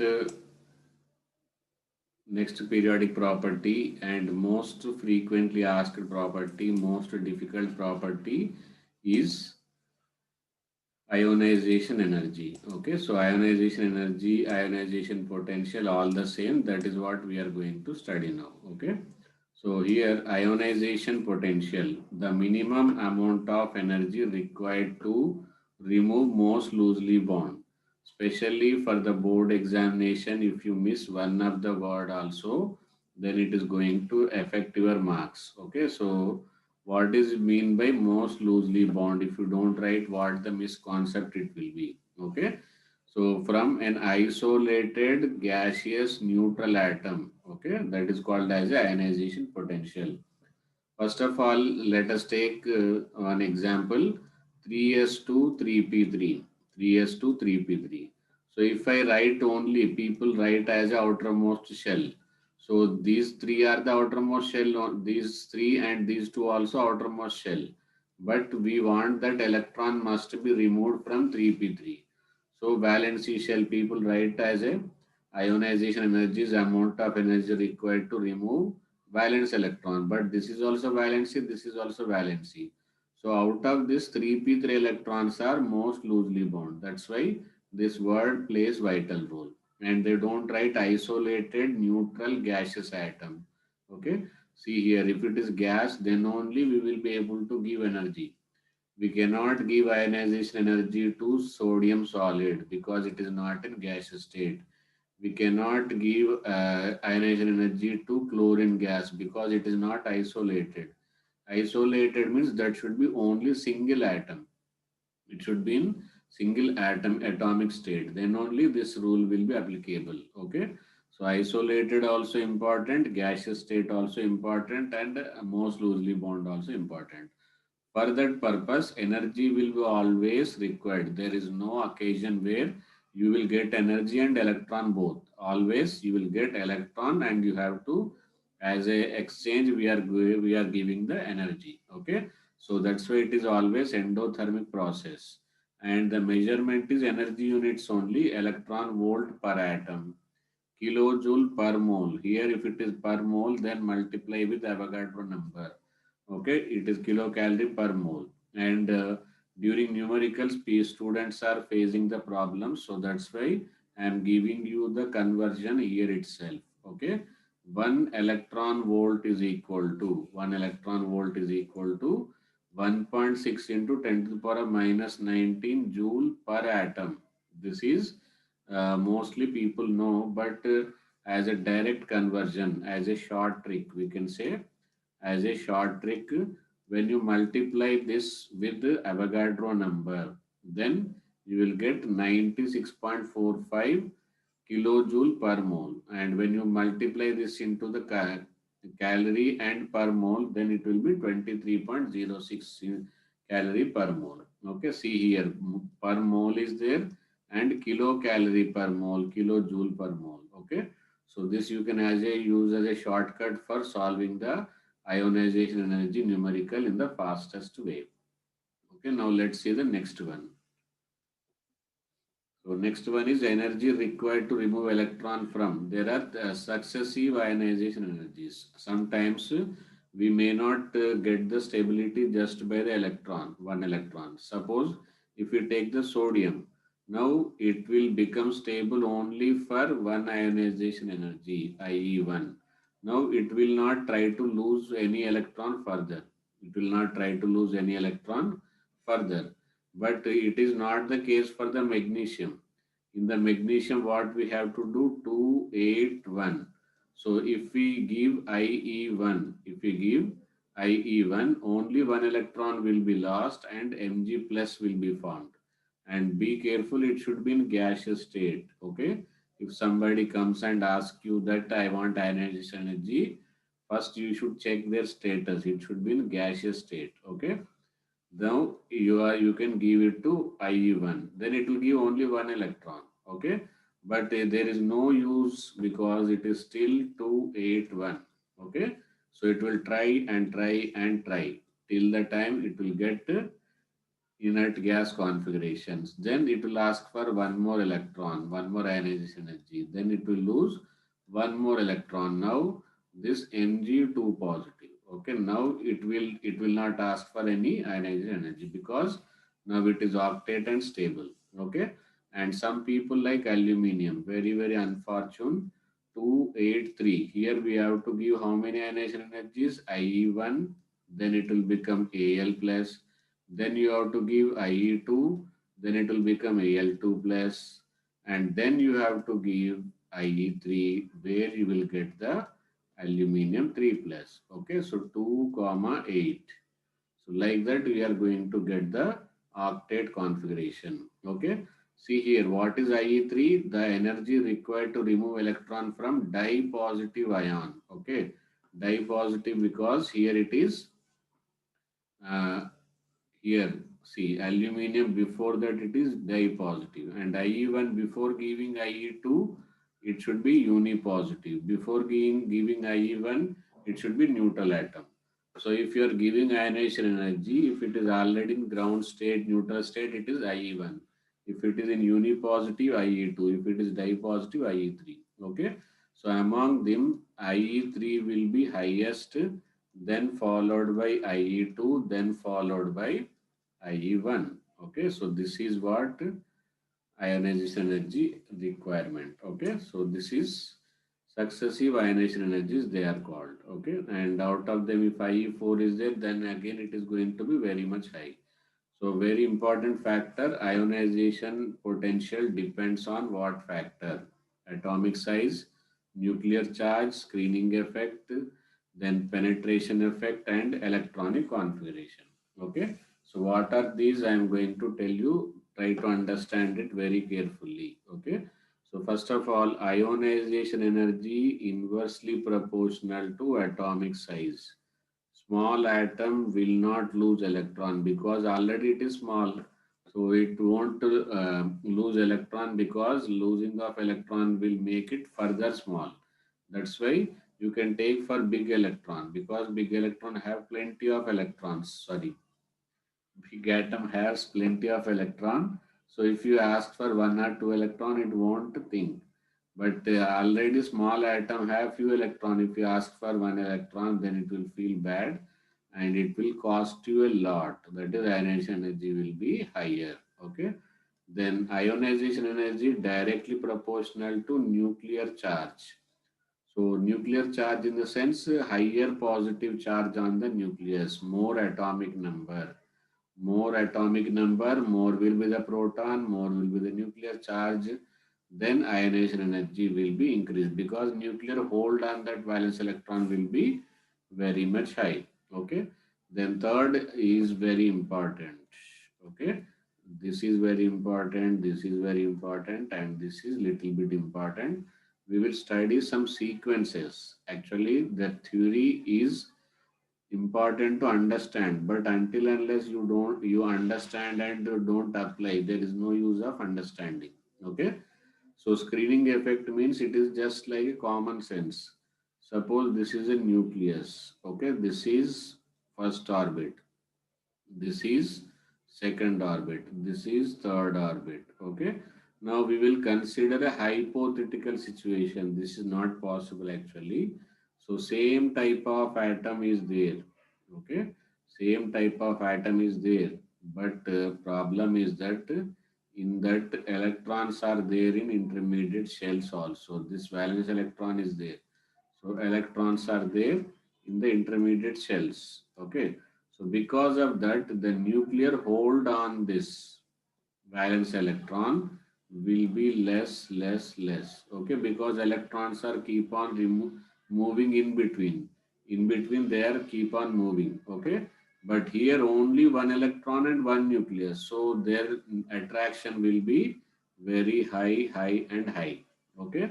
So now, which one requires more energy to remove electron? Atom A or atom B? Where we have to use more energy to remove electron? Okay, obviously the energy required for this removal of electron, because nucleus have no other job. It will continuously watching this electron only. Okay, so that is called as a chemically, it is called as effective nuclear charge. Effectively, so many protons are looking at only one electron. Here, protons are looking at all other electrons. So watching time of this electron will be automatically decreases. That is called as a effective nuclear charge. So here it is easy. Suppose if protons are looking at this electron, we can steal this electron easily, but there is no chance because all protons are watching at one electron. Okay, so because of that we have to use more and more tactics to remove electron. Therefore ionization energy will be more over here. So screening effect less. So what relation we concluded now? This decrease in attraction is only called as a screening effect. Okay, so what is screening effect? It is a decrease in attraction by the nucleus on the valence electron due to presence of electron in intermediate shells. Okay, so that is called as a screening effect. Okay, so because of screening effect, attraction force decreases. Attraction force decreases. Screening effect is inversely proportional to attraction force. More screening effect, less attraction force. So less attraction force means ionization energy will also decrease. Okay. So higher screening effect, lesser will be the ionization energy. Otherwise, we can say ionization energy is inversely proportional to screening effect. More screening effect, less energy we require. Okay, this is the third factor we have to remember. Okay, now fourth factor I am talking about penetration. Okay, penetration of orbitals. Penetration of orbitals. Okay, penetration of orbitals. Now in the penetration of orbitals, suppose we say 4s, 4p, 4d, and 4f. Actually, for the namesake, all of them are in the same energy level. But practically, when you watch this, suppose this is a fourth energy level. Energy level is not a single line, it is like running track. Okay. So, inside that also, there will be separate tracks for each and every subshell. Okay. So, this total it is energy level. So, this is 4s and this is 4p. Okay, this is 4d and this is 4f. Okay, so actually S subshell are the most sincere student or sincere electron of the class. Now you consider this as a 4 total energy level as a class. Okay, so in this class the most sincere student is what? 4s. It always try to sit in the first bench so that whenever the teacher teaches, that he should be the first student to receive that information. And there are some last benchers. Last benchers are here 4f electron. They always try to find their seat in the last of the class. So when you want somebody to come out from the class, then it is very difficult to ask the 4s electron to come out, because you will feel that I am missing the class. And more readily, the coming out electron will be 4f electron. Okay. So it is very easy to remove the 4f electron. Very difficult to remove the 4s electron, even though their energy level is same. So that tendency to penetrate towards the nucleus is called as a penetrating nature of orbitals. Okay. S orbital got the highest penetration effect. S orbital got the highest penetration effect. Therefore, we will use more energy to remove 4s electron.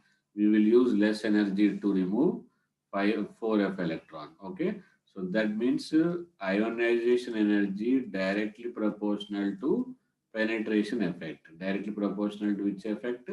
Penetration effect. Then electronic configuration. In the electronic configuration, very simple. Normal configuration is unstable, so it will lose electron easily. Normal configuration ionization energy is less, then half filled ionization energy will be more. I will write it half filled. Okay, half filled ionization energy will be more, less than the fully filled. Which filled? Fully filled ionization energy will be further high. This is the order of ionization energy with respect to each and every electronic configuration. Okay. Okay, these are explained here in the paragraph. They, with the increase in atomic size, ionization potential decreases. Okay, then due to decrease in attraction force, with the increase in effective nuclear charge, ionization potential increases. With the number of electron in inner shells are more, shielding capacity increases, and inner electron will become more. Hence, ionization potential decreases. Okay, then this is the screening effect. Whatever I taught you in the previous slide, that is only here written. Okay, so let us see the next slide. Then as the positive charge on the cation, as the positive charge on the cation increases, ionization potential increases. As negative charge on a anion increases, ionization potential, negative charge on anion increases, ionization potential decreases. If the valence electrons are more penetrated into the inner shells, then ionization potential increases. This is already SPDF. Okay. So ionization potential of S greater than P greater than D greater than F, because they are directly proportional. Okay. And most very important rules are here. Okay. So you should never forget. These are, people call it as exception, but I don't call it as exception because they are logically explained here. Okay. So here, ionization potential of nitrogen, IE1 only, this is not total. IE1 of nitrogen greater than oxygen, because in the nitrogen we call it as a 2s2 and 2p3. So in the 2p3 all half filled subshell. Now nobody want to remove electron. Once one electron removed, then it will cause the instability. But oxygen is ready to lose the electron because it is beneficial to him. Okay. Sometimes losing one or two electron will be beneficial to for them. Then they will easily lose. Suppose it loses one electron, then it will become as a half filled, then stable. So when I go and ask the electron price to oxygen and nitrogen, then cheapest price I will get from the oxygen, because losing oxygen is also beneficial to, sorry, losing electron beneficial to oxygen, but problem to the nitrogen. Then nitrogen won't give electron, but oxygen will give happily. Okay. So this is because of the half filled and fully filled. Same case with the beryllium and boron. Okay, here beryllium electronic configuration will be 2s2, boron electronic configuration will be 2s2 2p1. So this is boron. So who will be benefited by losing one electron? Boron. If boron loses one electron, now this becomes the valency shell which is fully filled. Therefore, boron loses the electron very easily. Next, same nitrogen condition only here, and magnesium and aluminium condition is same as a beryllium boron. So there are two places where you will find the opposite order. So that opposite order reason is half filled for one pair and fully filled for another pair. Okay, this is the where exceptions are abnormality in the variation. Okay, see this is the graph. Now this graph is useful to you for writing the orders, because in the exam they will ask the orders.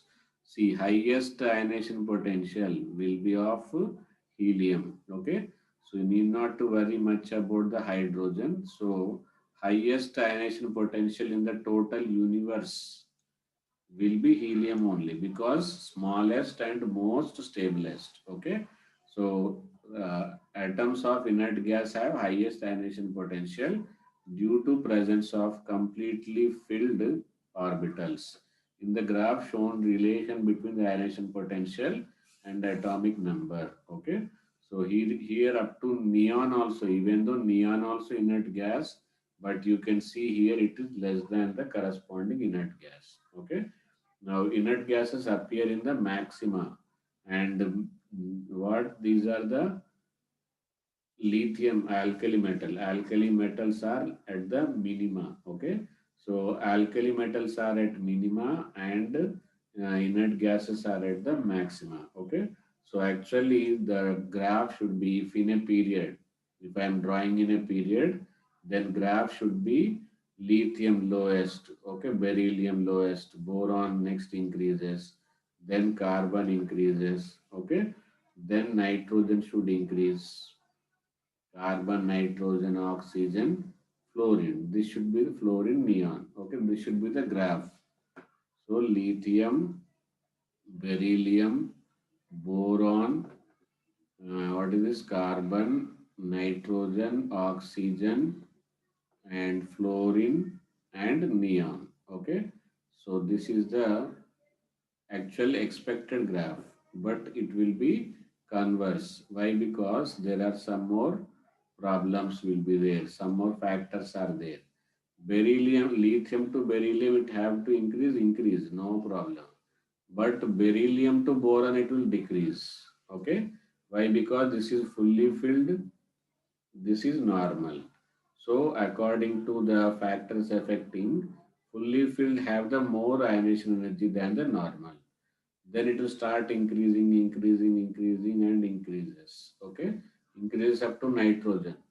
So up to nitrogen it will increase, but afterwards what it will do? It will again start decreasing. Why? Because nitrogen have fully filled configuration, oxygen got the normal configuration. So here reason is, here it is fully filled to normal it is going, here it is half filled to normal it is going. Okay. So then normal to neon, again it will increase. Only two places you will find abnormality. So this is the one abnormality, this is another abnormality. So this abnormality is due to FF to normal, fully filled to what? Normal. And N to O, that means half filled to normal, half filled to what? Normal. Okay. So this is about the two exceptions but explained. Okay. And you should remember that maxima, minima, where it is, why and why it is. Okay. Okay, these are the some direct questions and very important. Ionization in the among periodic table. Out of the complete periodic table, highest for helium among all element, least for the cesium because it is the largest atom of the entire periodic table as of now. If 119 element is discovered, that time that cesium will lose its capacity, but provided that is non-radioactive. Okay. So ionization potential value plotted against atomic number and ionization potential curve is obtained. Already that discussed. Okay. So now let us see the next topic.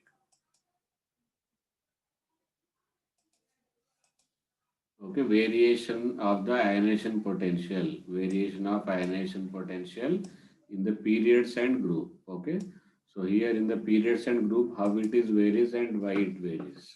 So once from left to right, ionization potential increases. What is the reason? Just now I told you it will depend on the atomic size and inversely.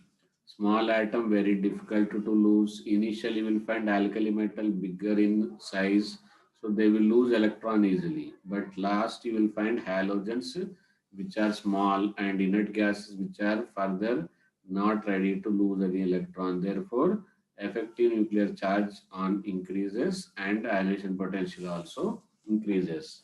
From left to right, ionization potential increases and lowest ionization potential in any period. I am talking about in any period is of the alkali metal, and in any period highest for the corresponding inert pair, corresponding inert gases. Okay, this is about the period variation. In the group variation, once we say about group, then it will be from top to bottom. From top to bottom, ionization potential decreases. Okay.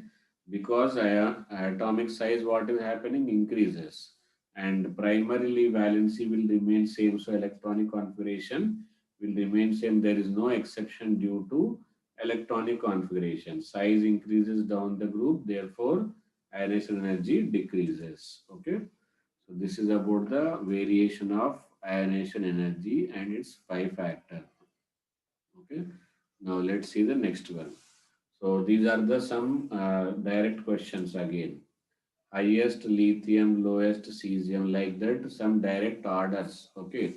So actually, this is just like while teaching to the students wherever I feel, or while going to the questions of the previous IIT mains, advanced and NEET question. Depending on the question pattern, you have to modify your notes. Okay. So that is done in the slides. Understood? So once I found that some orders are being asked in the periodic table, then I prepared everywhere.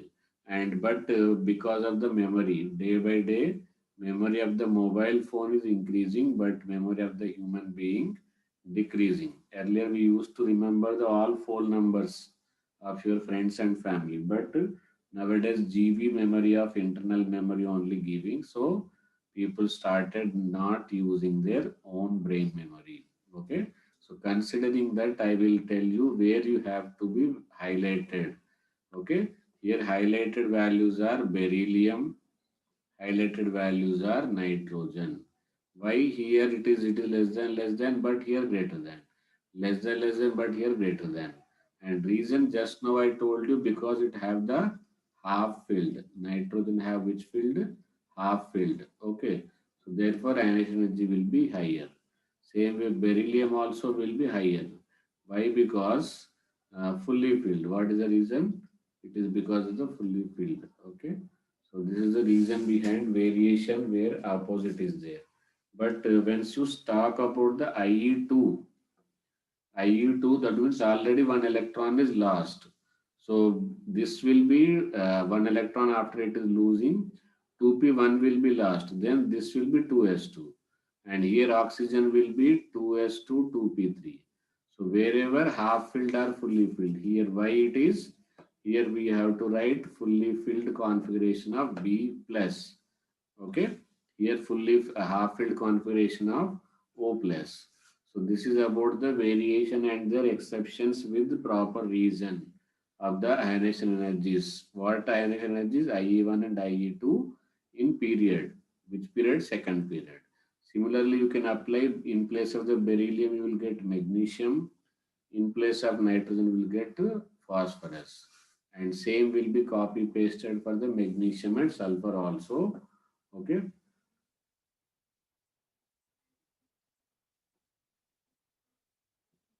Okay, next see.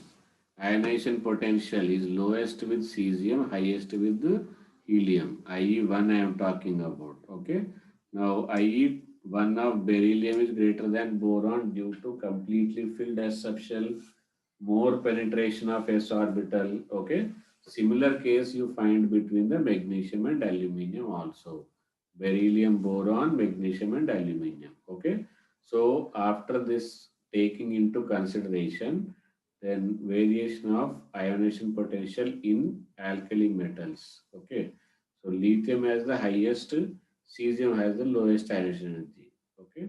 Now ionization energy of coinage metals. So coinage metals are three: silver, gold, and copper. Okay, silver, gold, and copper.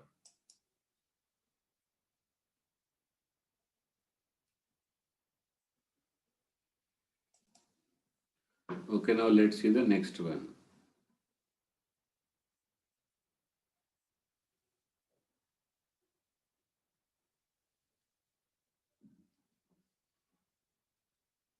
Okay, what is the use of successive ionization energy?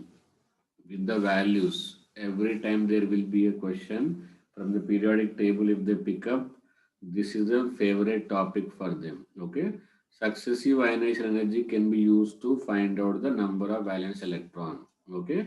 Now let us take, suppose there is some gas or some substance, inert gas. Okay. Then its configuration is something like 3s1. Okay. Now here first electron will be very very easily lost. So IE1 will be very less. But once it loses first electron, then it will become as inert gas. Then inert gas, it is very difficult to remove electron from the inert gas configuration. So IE2 will be very higher. So the gap between IE1 and IE2 will be more. So that means the valence electron will be 1. So with this method, we can find out the valence electron. Suppose there is a large gap between the second and third. So then it will be alkaline earth metal. Okay, there is a large gap between IE1 and IE2.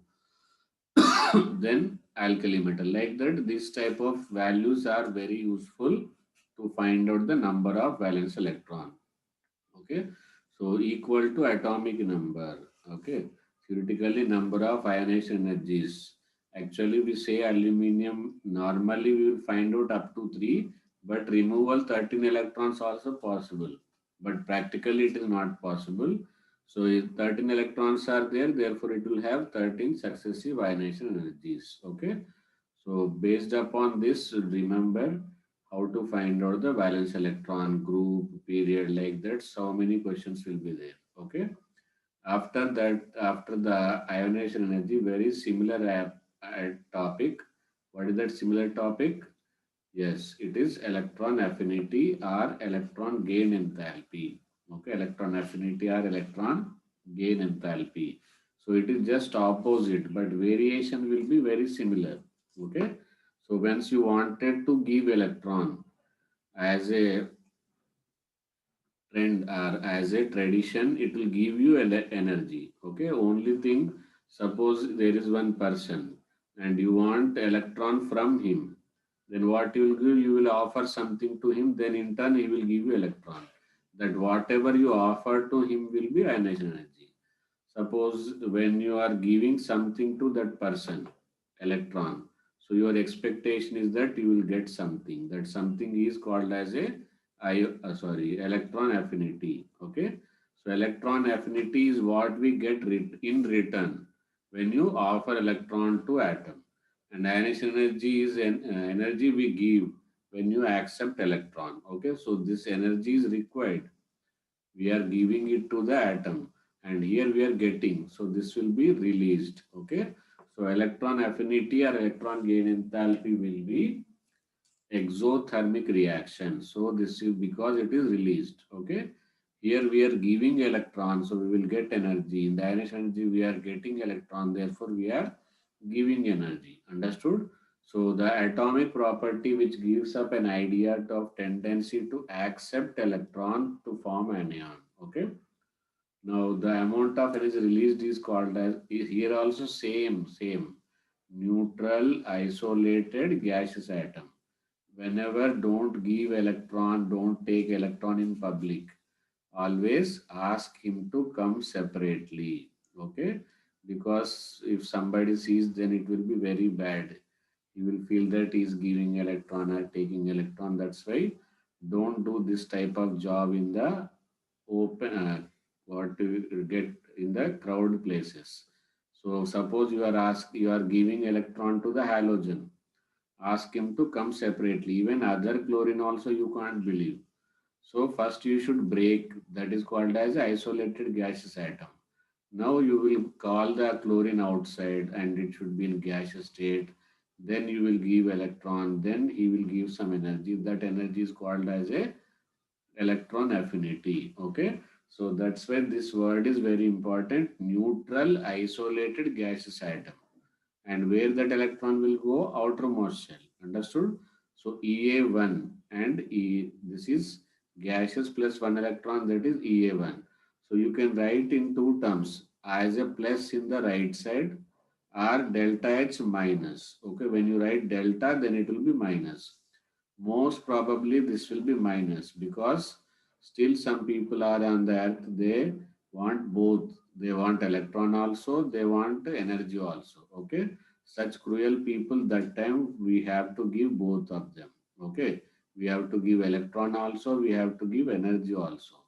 So most probably electron affinity, 99% electron affinity will be energy released only. Okay. Actually, some people have no other option. Suppose inert gas, it is very happy with the configuration it will have. Suppose you wanted to give electron to him. Why he will do that? Therefore, what you have to do, you have to give electron also and you have to give energy also because it is losing. Because of your electron, it is losing its stability. So, as a matter of getting it interest, we are going to give energy also. That time, electron affinity or electron gain enthalpy will be positive. In all other cases, it will be negative. And somebody not required also, like alkali metals. Already they got place, no problem, but they got extra electron. They are looking to lose electron, and you are asking them to take electron. So then they will neither release electron, they don't require energy, they don't take energy. Okay. So that time electron affinity will be zero. Okay. So that depend upon the other person requirement. Suppose like chlorine. So 287, it is in very urgent requirement of electron. If you go and ask, do you want to take electron? Then it is the most happiest atom in the world. It will immediately take the electron and become stable, and with the happy mood it is ready to give you electron cost to any much higher. Okay. So need is very important. Once they are in need, definitely they will ready to pay you, okay, with the highest energy. Once they are not required, sometimes they are, it is going to destroy them. So you have to do the both the things. Electron also you will give, energy also you will give. Okay. So here you are giving but not required, so they will not give you any energy. Okay. So mostly 90%, 95% electron will be taken, energy will be given back to you. But in certain situation, they will be zero, they can be positive also. Okay. So now let us see the next slide. So when electron is added to same successive ionization energies, here also successive electron affinity. Okay. So this is very important, especially every time there is a question related to oxygen. See here. So first electron it will accept very easily, happily, because you know that I am very bad situation. I require two electron. But when you add the next electron, that time problem is that it is endothermic. Okay. Question will be two types of question. Okay. Why it is endothermic? Okay, then second question will be, even though it is endothermic, why it is accepting? Okay, so first of all, endothermic it is because there is a repulsion between the added electron and adding electron. This already added electron. So already it is there one electron and one more electron wanted to come. Okay, so there will be repulsion between them. So to overcome that repulsion, we have to force this electron to go inside. Okay, so that's why it is endothermic. Now question is, why you are giving electron, why you are giving again energy also, what is the need? That is because an oxygen knows if it is hard working today, it is going to be stable for full life. Okay. So sometimes hard times will give you best times in the future. Present may be hard. So if oxygen thinks why I should give energy, why I should work hard to get the electron, then it will not be stable in future. But here, because of that energy, now it is life is completely stable. Now it is as good as inert gas. Okay, the most happiest atoms in the entire periodic table are inert gases. So it gets that criteria crown. Okay, so that's why ionization energy 2 is endothermic plus. Okay, and why it is doing just for the sake of the stability. Okay. Okay, now let's see the next one. So ionization energy is measured. Units are same as good as ionization energy. Okay. So electron affinity is measured as electron volt per atom, kilocalorie per mole, kilojoule per mole. So same conversions you can here use here also. Okay. Born-Haber cycle, it is in the periodic table, are sometimes studied in the thermodynamics. So it depends on the same size. Small atom, more electron affinity. Effective nuclear charge, more attraction force, more will be the electron affinity. More screening effect, less attraction, so less will be the electron affinity. Stable electronic configuration, less will be the electron affinity. Okay. See, noble gases have most stable configuration. Hence, electron affinities will be positive. That already I have explained. And some exceptions. Exceptions means reason. Nitrogen and phosphorus, due to half filled, they have extra stability, therefore their electron affinities are nearly zero. And first electron affinity, this is a previous mains question. Okay, question was in integer type, how many of the following have positive electron affinity? Okay, so first electron affinity is negative for all element except beryllium, magnesium, nitrogen and zero group element. So that time you have to count these. You should not count this. Question was how many of the following have negative electron affinity. Okay. So that time these were the useful. Okay. So in future it may be modified. Some may include magnesium and nitrogen like that. But this information is very useful. Okay. So like this, according to the latest syllabus, latest pattern of question, things will be modified. Okay. Okay, so now variation of electron affinity in period and group. Very simple. From left to right, electron affinity decreases from top to bottom because size increases. From left to right, electron affinity increases due to decrease in size. But there are exceptions. Okay, electron affinity of the third period is greater than second period. Actually, because see, fluorine is the smallest of the group, but still its electron affinity is less because God have done very bad thing to the fluorine. He has given so much of electronegativity to the fluorine, so it got that full yield to accept the electron.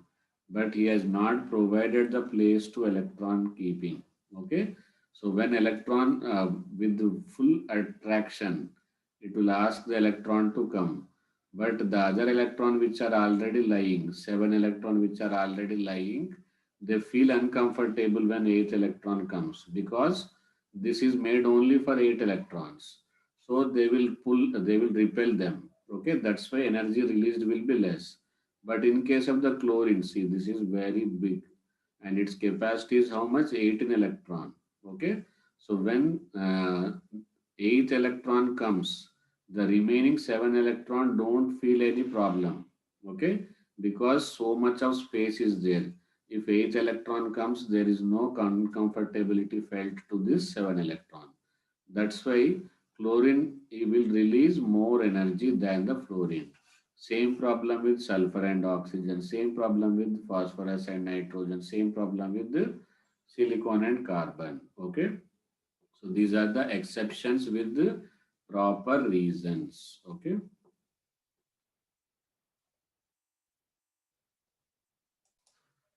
Okay, electron affinity of fluorine. Electron affinity of fluorine less than the chlorine. Same way, smaller size of fluorine, strong, and that is what I told you in the explanation. It is written in the English. Okay. So electron affinity of neutral. This is also very important question. Which one? Electron affinity of neutral atom. Okay. Electron affinity of neutral atom is equal to ionization energy of uni negative. So losing will give you neutral atom, gaining will give you electron affinity. Therefore, both will be same. Okay. Same way, ionization energy of neutral atom is equal to electron affinity of uni positive. So among all elements, this is very important. Fluorine have the maximum electron affinity. The metal with higher, this is in the total periodic table, and the metal which is with the higher electron affinity is gold. Okay, among the halogens, actually fluorine is supposed to be here, but it changed here. Same way among the chalcogens, see, very problematic. It is supposed to be in the topmost, but because of the space, it become the bottommost. It become the bottommost. So these type of things you have to remember very carefully. Okay, remember very carefully.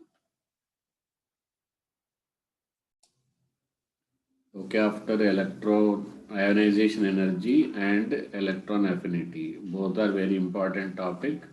And after the completion of that topic, our next topic is electronegativity. So, electronegativity and main problem with this, it is not a physical quantity.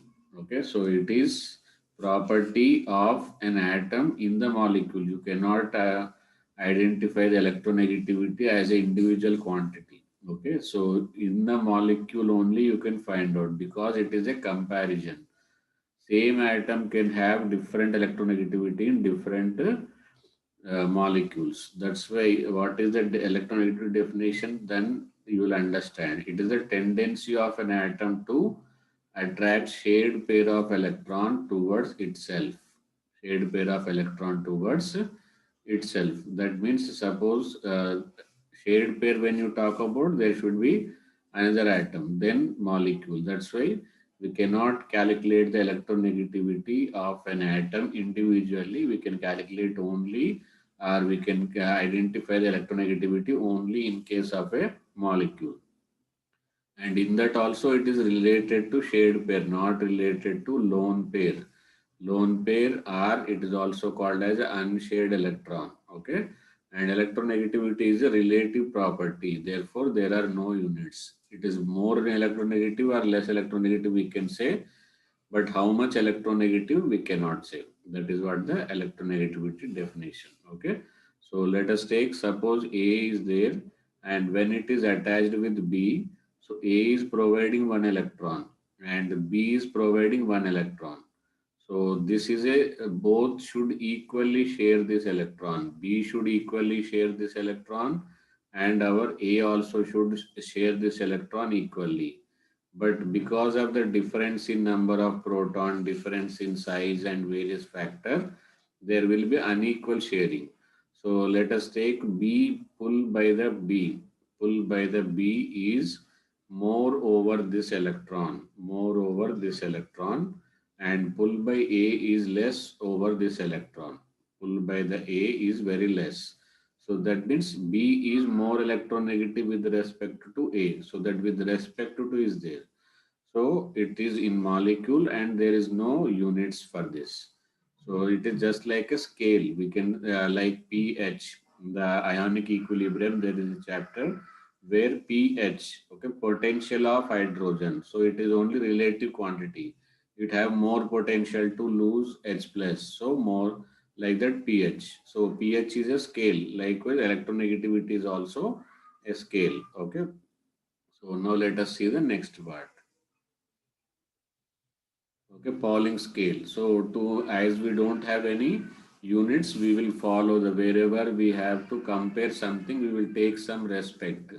Then with respect to that, we will measure it. The first scale is Pauling scale, and Pauling scale is related to Pauling scale is the electronegativity of elements calculated with respect to bond energies. Okay, so there are some thermodynamics quantities taken into consideration. With that thermodynamic values, we will calculate, we will compare the electronegativities. So Pauling scale is based upon the bond energy and calculated the electronegativity of other elements by using the formula. Okay. So Xa minus Xb. This is electronegativity of A and electronegativity of B must be is equal to 0.208 square root of delta. Okay, where delta is kilocalorie per mole. Where delta is what? In kilocalorie per mole. If this delta happens to be in kilojoule per mole, then this 0.208 will be replaced by 0.1017, where Xa and Xb are electronegativities of A and B. What is delta here?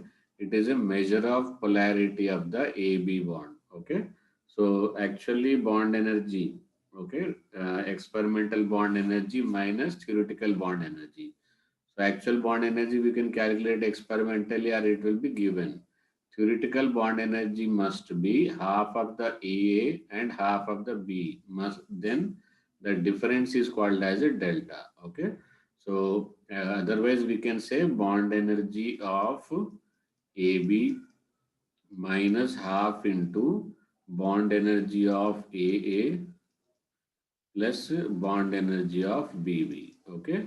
So this is what called as a delta. Now here energies are measured in which unit we don't know. If their bond energies are used in kilojoules, then we will use this formula. If bond energies are used in kilocalorie, then we will use this formula. That is the difference between the deltas. Okay. So let's see the next heading. Okay, next.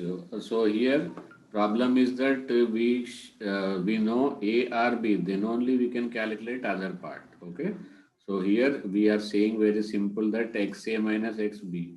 So with difference only we will get until unless we don't know either A value or B value, we cannot find out. Therefore, there is some reference electrode as reference atom must be there. So who is that reference? Hydrogen, and you will substitute its value as a 2.1. So in that formula you will get XA minus XB is equal to something. So let us take A we have taken as a hydrogen. Then we will find out B value. In this place you will substitute 2.1. So the reference element taken by the Pauling for the determination of electronegativity as hydrogen. And then on the Pauling scale, he measured the fluorine, which is highest found in the fluorine. Okay, as the oxidation number of increases, this is the highest value. Then second one is oxidation number of same element when increases, then electronegativity also increases. Let us take ferrous. Ferrous will be +2, ferric +3. So among this, ferric will be more electronegative. Same element is same, but its oxidation number is higher, so electronegativity also higher. Okay, and electronegativity concept as it is in the combined state, so we cannot apply for the inert gas because it is in the found in the molecular state. Okay, and inert gases rarely found to form a molecule. Okay. Okay, now let's see the next one. Then second scale, after the Pauling scale, next one is what? Mulliken scale. So Mulliken scale depends upon the, like Pauling scale is based upon the bond energies. But here Mulliken scale is based upon the ionization energy and electron affinity. Okay. So ionization energy average, the definition part is very simple, average. But if we take it in the electron volt, then it will be divided by 5.6. Okay, so electron ionization enthalpy in kilojoule per mole, if you take kilojoule per mole, then it will be divided by 540. Same way here, kilocalorie per mole, then it will be divided by 129. So electronegativity, different scientists measured or compared with the help of the different quantities. Pauling took the bond energy as a consideration. Mulliken took the ionization energy and electron affinity as a consideration. Now here we need not to require, we don't require about any other atom. For only take one atom, find out its ionization energy and its electron affinity. That's it. Okay, there is no other go about it. Okay. Now let us see the next one. Okay, Mulliken electronegativities are approximately, there is no match in the values also. Approximately 2.8 times, 2.8 times greater than Pauling's electronegativity values. Okay, Mulliken scale is applicable only to the univalent. That means valency must be how much? Only one electron losing, one electron gaining. Okay. So elements with the same electronegativity is on Pauling scale. This is very important. Okay, nitrogen and chlorine have same electronegativity. Okay, and carbon, sulfur, and iodine same electronegativity of 2.5. Hydrogen and phosphorus have similar electronegativities. Okay. So this is about the Pauling scale. Cesium and francium have 0.7. So this can be direct objectives you have to remember. Okay. Okay. Next, let us see the next one.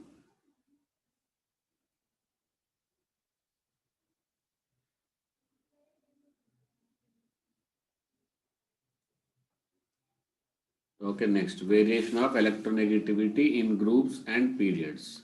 So in groups from top to bottom, electronegativity decreases. See, least electronegative is cesium, highest electronegative is lithium. And for halogens, least electronegative actually it is a radioactive. So iodine we can consider. Iodine is least electronegative. Same way, from left to right, electronegativity what happens? Increases. Okay, highest electronegativity is fluorine, lowest electronegativity is lithium. Okay, now let's see the next one.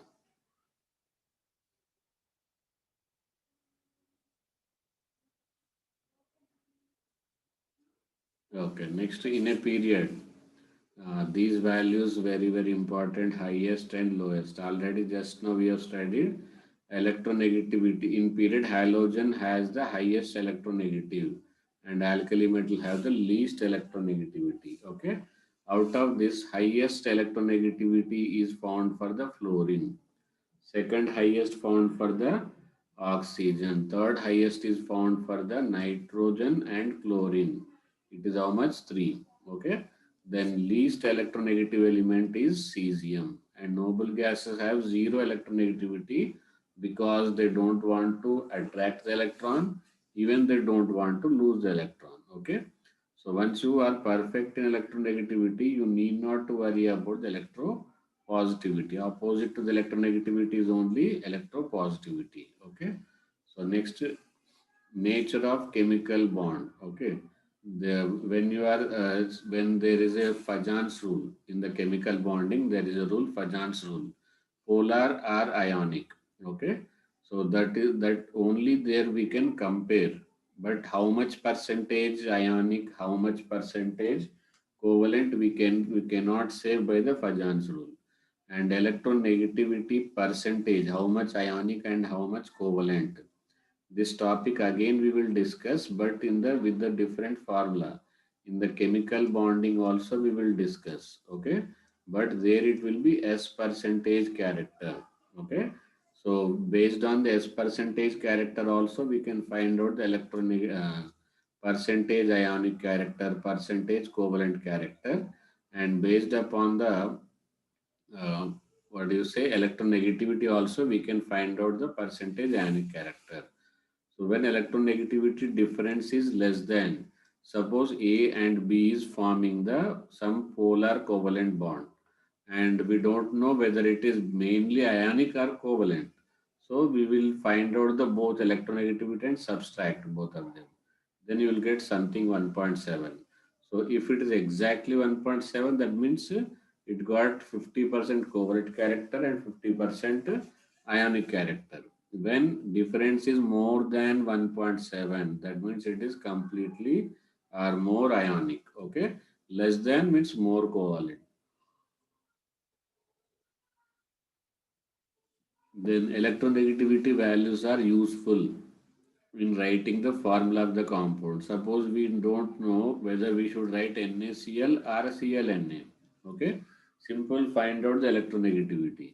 Whichever is electronegative less, that should be written first. Electronegative more, that should be written afterwards. So this is highly useful for writing the formulas, and also to find out the nature of element. Our metal C, D, E, F, anything, whether it is a metal or non-metal. How you will come to know? Find out its electronegativity. If it is less than 1.7, it will be metal. If it is more than 1.7, it will be non-metal. Okay. So then it will understand its previous background.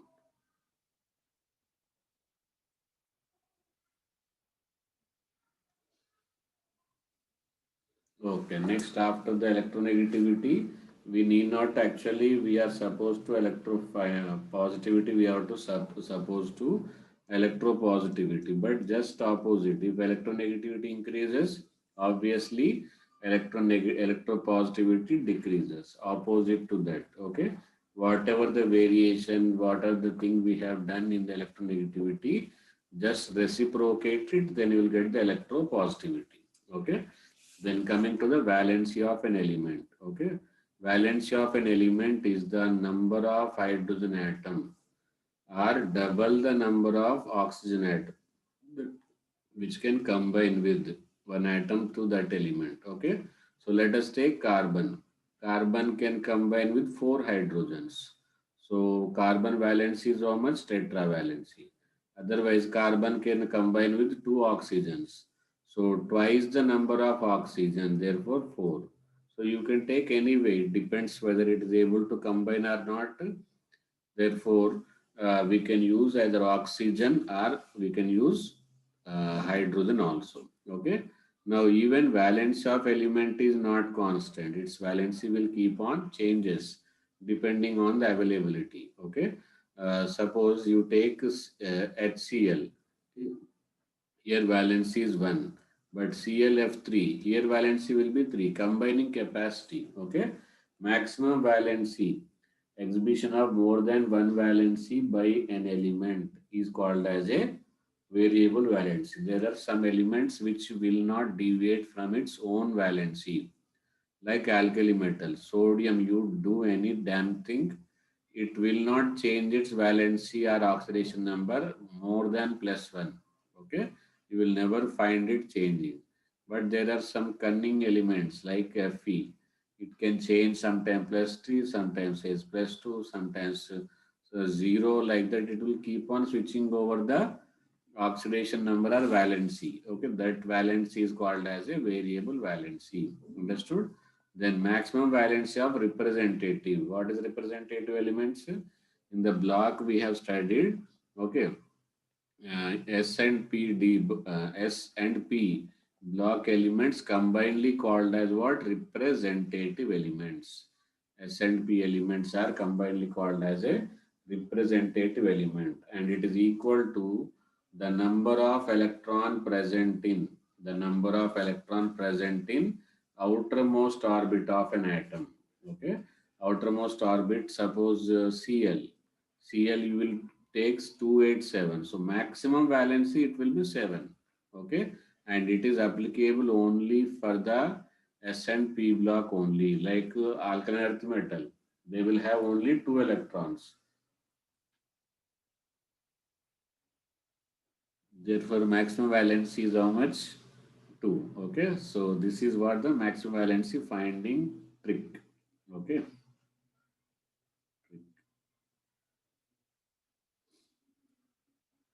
Now, highest valency of ever known elements. This was a previous advanced question. Sometimes I think mains also 2013 or 14 like that. That time these elements are not completely given. Answer was osmium. Okay. So only one answer was given. That time option was osmium. But it can be given in more than one correct nowadays. So osmium, ruthenium and xenon. Okay. So this is a proof, live proof that osmium can show +8 oxidation number. OSO4. Ruthenium can show +8 in RuO4. See, you can see there is a question, I think, in KVPY or some Olympiad question, very tricky question.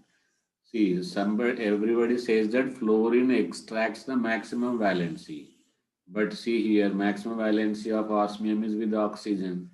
Why it is? Why osmium cannot form uh, octafluoride? Okay, fluorine is very good element. It will extract the complete electron from it. But why it is not able to OSF8? Okay, so that was a logical question. These type of logical questions you will find in KVPY and Olympiad. These are the some good exams which will extract your analytical thinking.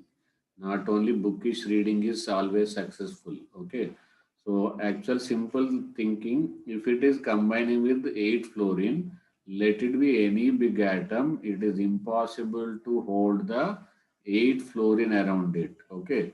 So, but here same oxidation number it is able to get just because of the 4 oxygen. Okay, that option was oxygen can form double bond with 1 pi bond. Hence, it is combining with 4 oxygens only. Okay. Actually, in my view, even that option also should not be there, because once you read the options, you will get some idea. Acha, it can be reason. So that thing, it should you should be able to think in that direction. Okay. So our exam pattern is like that. We cannot do anything.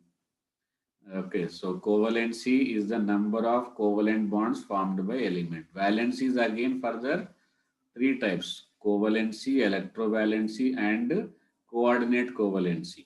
Okay, so coordinate covalency, there are where chances are more, mostly no also. Okay, so covalency and electrovalency. Number of covalent bonds is called covalency. Number of ionic bonds it can form is called as a electrovalency.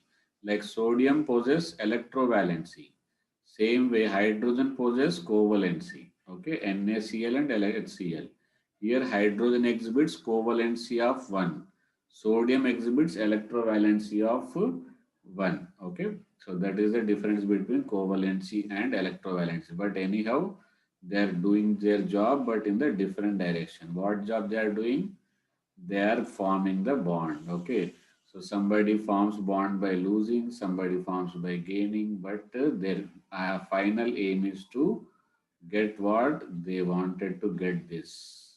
Okay, or at least this, or sometimes at least this. Okay, what is this called as a pseudo inert, this is called as inert, and this is called as a duplet. Okay, so this is just like a middle class. Everybody wanted to be peaceful in their home at 6 o'clock. They wanted to come back from office and have some tea and watch some serial and sleep. Okay, and very few elements wants luxury with safe. Then somebody wants only that day it should be comfortable. Okay, duplet, octet, and pseudo octet. Okay, all are stable only, but the level of stability is again different. So ionic valency or electrovalency. Okay, so number of electron transferred are gained by an element. Okay, so in NH3, which valency it is? Covalency, because sharing. N2O5 covalency. See here, covalency is 4. Okay, you will feel that 5 oxygens are there. How it is 4? Actually, in turn, there is a coordinate covalency. In this 4 also, 3 are purely covalent. One is coordinate covalent. One coordinate covalency is equal to 2 covalency. Okay. Now in NAF, ionic valency of sodium is also 1, fluorine also 1.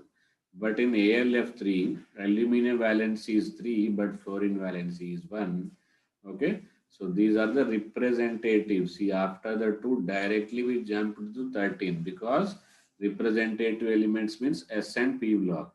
After S block, there are 10 D block elements. Then with the P block elements start with 13 and ends at the 18. Okay.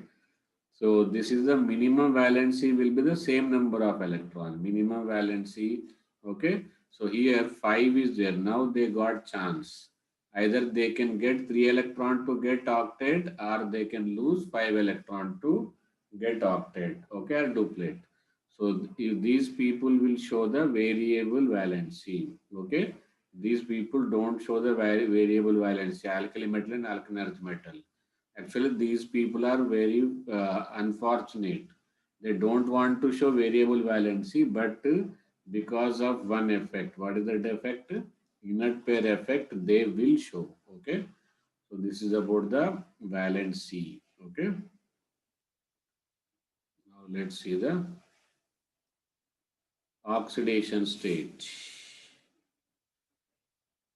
Oxidation state, the possible charge with which atom appears in a compound. Atom appears in a compound is called as a oxidation state.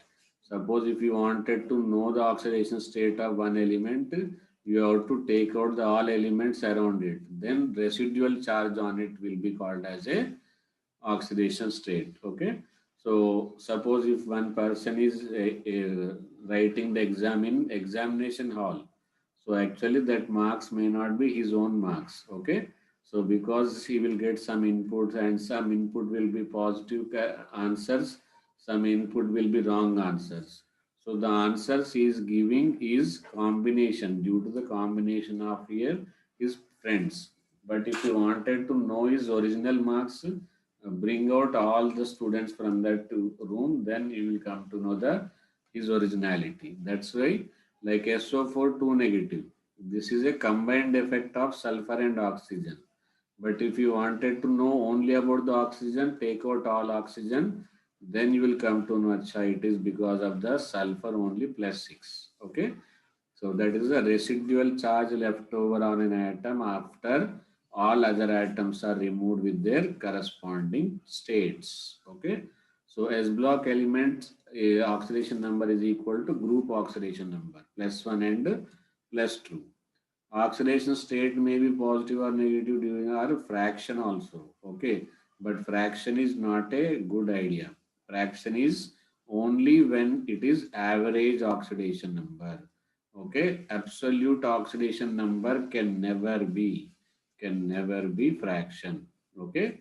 So what is that fraction? And like Fe3O4. In Fe3O4 oxidation number you will get as a plus 8 by 4 sorry 8 by 3.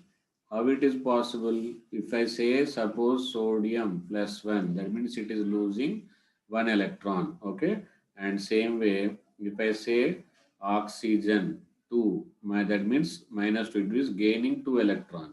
Here iron oxidation number is plus 3 8 by 3. How it can lose plus 8 by 3 electron?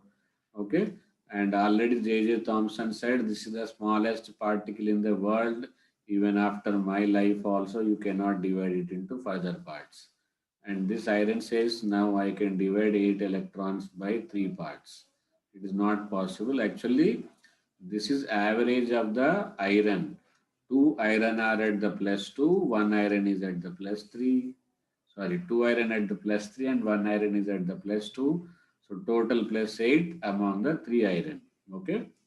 Then P block elements show multivalency. Okay. So like third A group, when inert pair effect is there, that time plus 3. Inert pair effect is not, sorry. When inert pair effect is there, that time plus 1. Not there, then it will be plus 3. What is inert pair effect? That will detail we will study in the 13th group, 14th group, 15th group, everywhere. Okay. Same way, see here, 14th group. Okay. So in the 14th group, you can understand 4 electrons are there. Okay. Sorry, NS2 and NP4 is the general. NS2 and NP2 is a general configuration. Okay. So if it loses only this, S sub shall have reluctance. Why I should go for the P? Already I am stable.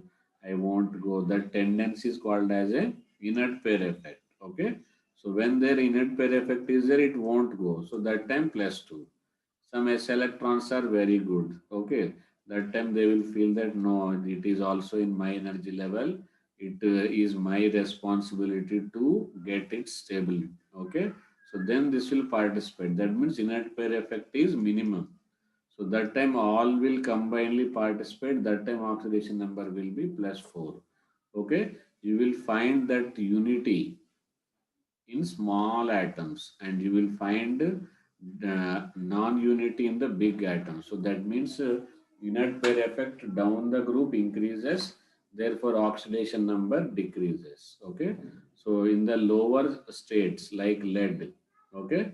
So lead what is plus 2 is more stable because in the lead whatever the sulfur is there, that sorry not sulfur, S block electrons are there, as such electron, they are very inhuman. They don't want to help for the P. So they only P will participate in plus 2. But the same group carbon, okay, carbon in the carbon 2s electron are very human in nature. Okay. So this will also participate. Therefore, plus 4 is stable. Okay. Same way, fifth A, plus 3, plus 5. There will be difference of two oxidation number. And 6, group 4. Okay, plus 2 and plus 4. Okay, same thing getting repeated. And general configuration of the sixth will be minus 2. Okay, now they start accepting the electron because they feel very bad to lose 6 electron. Then they will ask for 2 electron. Okay, so next oxygen have actually oxygen is supposed to have minus 2 oxidation number only, but sometimes they will show plus 2 also when some big shots like fluorine comes with it. Okay, so in front of the fluorine everybody have to be negative only. There is no person on the earth who can be positive, sorry, who can be negative in front of the fluorine. Fluorine will be the most electronegative, so other element will adjust themselves to form as a positive. Okay, so this is about the electronegativity and oxidation number group wise. Then most electronegative elements, so oxygen shows minus one oxidation state only in other compounds. Common oxidation state. We have studied as of now about the what? About the we have studied about the representative element. Now we will study about what? We will study about the D block element, transition element. Okay. Most common oxidation state will be plus 2 because their configuration starts what? Ns2 n minus 1d. So valency shell is 2. So n minus 1d. If this d is ready to do something for the sake of s, then they will show variable oxidation state. Okay. So already studied ruthenium, osmium, xenon shows plus 8 which are of the D block element only. Okay. And some D block elements are there other than the plus 2. They also show less than the common oxidation state. Who are those guys? Those guys are chromium, copper, silver, gold, and mercury. Chromium very frequently shows. Otherwise, it is comfortable with plus 6 oxidation state. Okay. Then same way, like D block elements are comfortable with plus 2, F block elements are comfortable with plus 3 because here it is Ns2. Here configuration is Ns2 N minus 1D, then N minus 2F. 1 to 4 it will, sorry, 1 to 14 it will change. Okay. So therefore, maximum oxidation number of an element never exceeds its group number. Suppose its group number is 7, so it can never exceed more than the 7. Okay.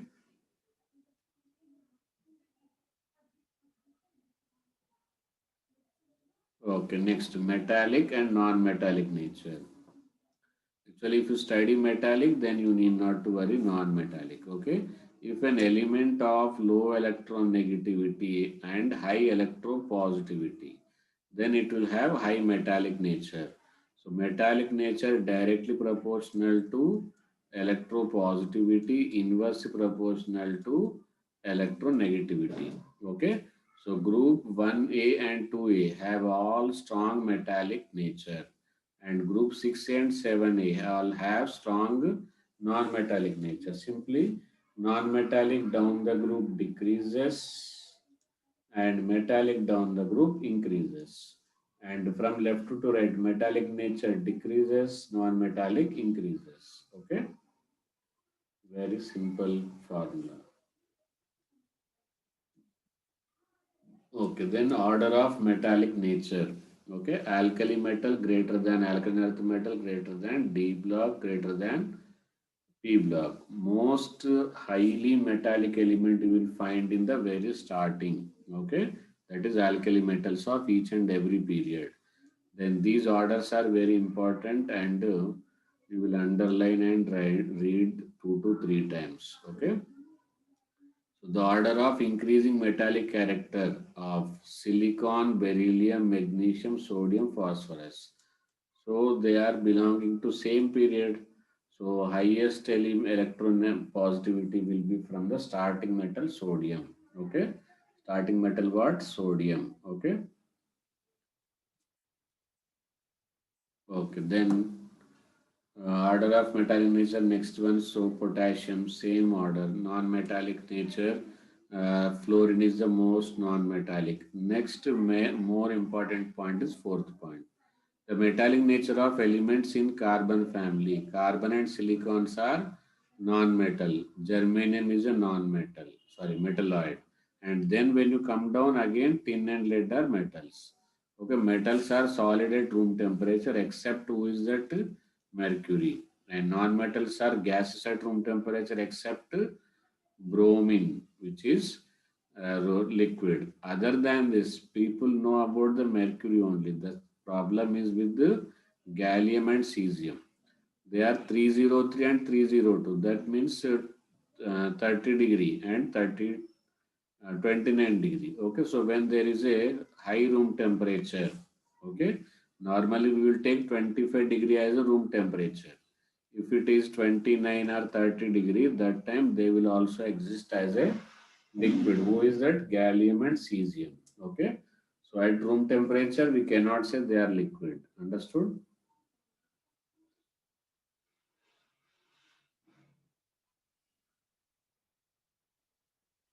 Okay. Next, non-metals, usually solids are gases at room temperature. Solids are gases at room temperature with low melting and boiling point.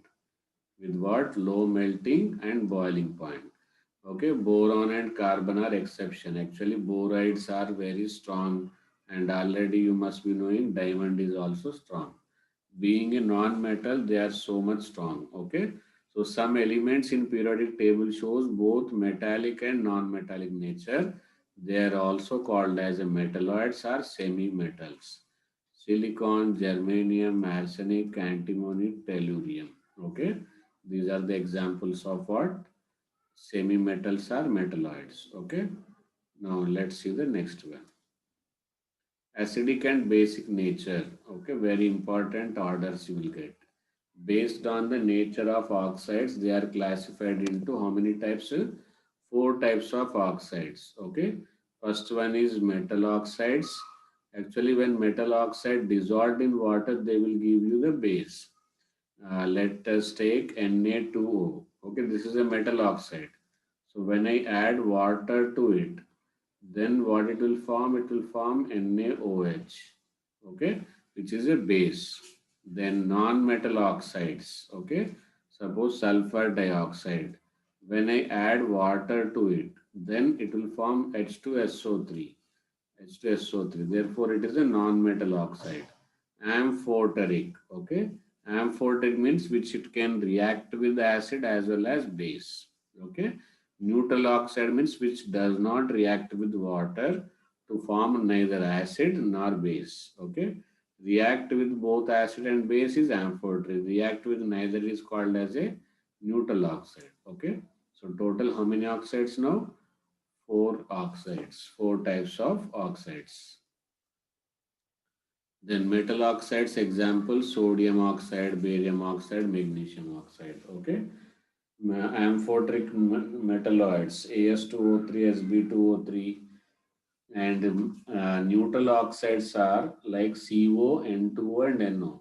Actually, they are supposed to be metalloids. Oxide must be amphoteric. Metalloid oxide must be amphoteric, but some metal oxides also amphoteric. Okay. What are those? SnO2, Al2O3, and zinc oxide. Okay. So there will be integer type question. How many of the following are amphoteric? So that time you should be able to identify these. Okay. So that is what the amphoteric. Mainly you should remember the amphoteric oxides.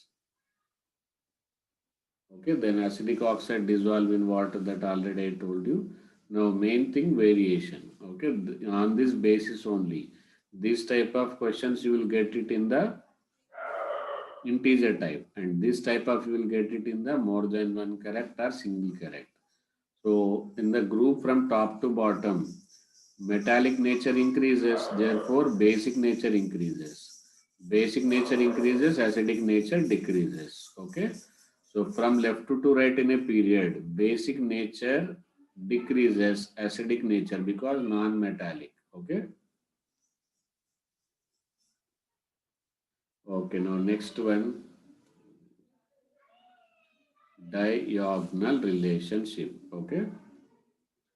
That relationship is shown by first element of the group has similar properties with second element of the next group. Suppose this is the first group and first element. Okay. Second group, second element. First element of the first group and second element of the second group shows some similarities. Okay.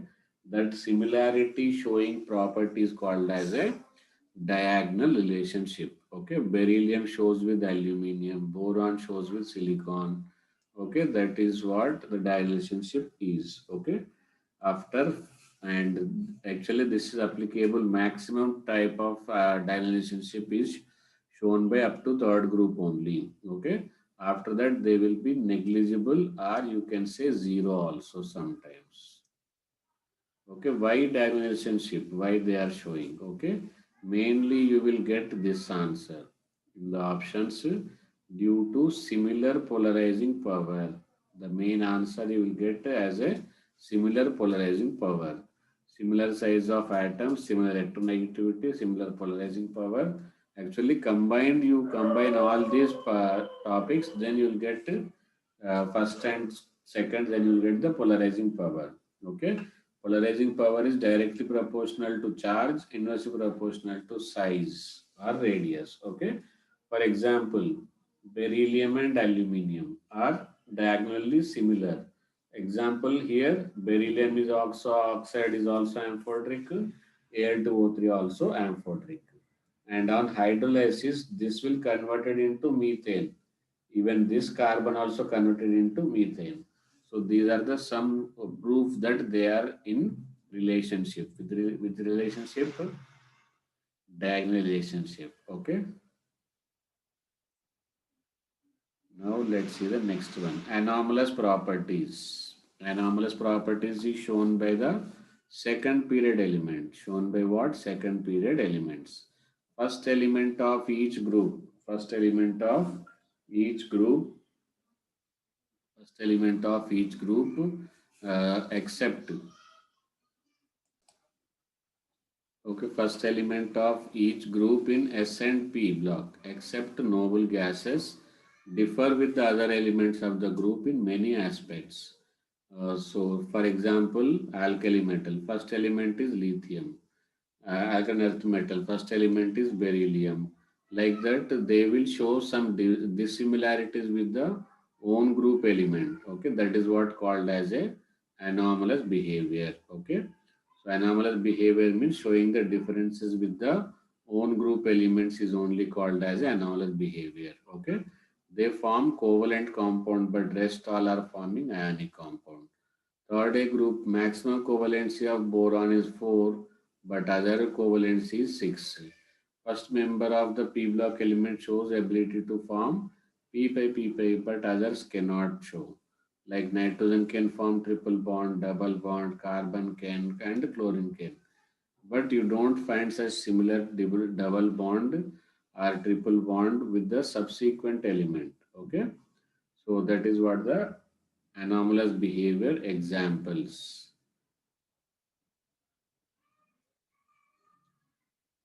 Okay, then reasons for why they are showing the anomalous. Diagonal relationship reason is polarizing power. Okay. Next, anomalous behavior is also same way. Small size, they are extremely smallest in the each period. Okay, for each group. And second, large size to radius ratio. Actually, charge is same, but radius is less.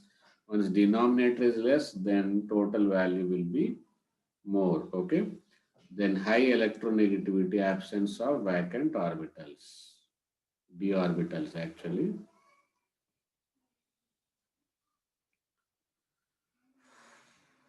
Oxidation and reduction. Oxidation and reducing property. Okay, so electropositive elements have electropositive element have lower reduction potential. Okay, actually reduction and oxidation potential means suppose an element forms stable cation in gaseous or aqueous state. Okay, atoms, these potentials are suppliers of electron. Metal with lower electron potential, we can say in short form SRP, standard reduction potential. Standard reduction potential more negative, that means it is more metallic.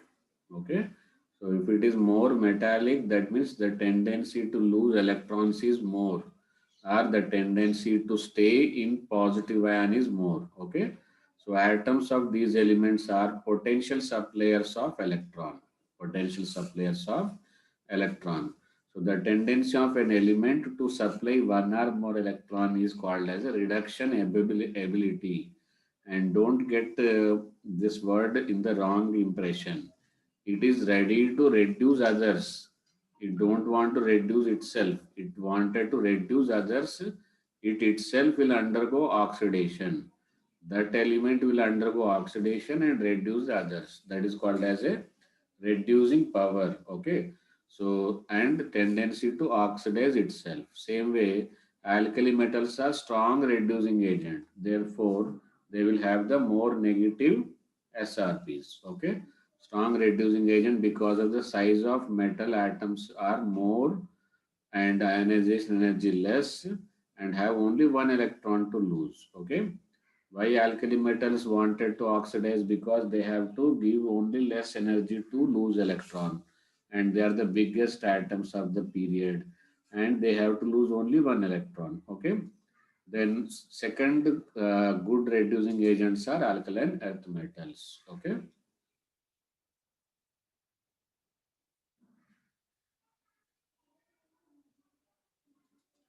Okay, variation of reduction ability in groups and period. As I told you, starting element will be the best reducing agent. Second will be less, like that it will keep on decreases. After this, you will find oxidizing property. In the group, reduction ability generally increases down the group. Okay, so cesium is the best reducing agent in the world. Okay, so because both sublimation enthalpy, ionization enthalpy, and cesium are less. Okay, and electronegative metals are non-metals, so they have usually higher electron gain enthalpy, therefore higher reduction potentials. Okay, so down the group, reduction potential decreases. Okay, reducing ability increases. Understood? So these are the summary of the all properties we have studied. Okay, these are the summary. Okay, atomic size from top to bottom, what happens? Increases due to increase in number of shells. From left to right, decreases due to increase in effective charge. Ionization energy top to bottom decreases due to increase in atomic size. From left to right, increases due to decrease in atomic size.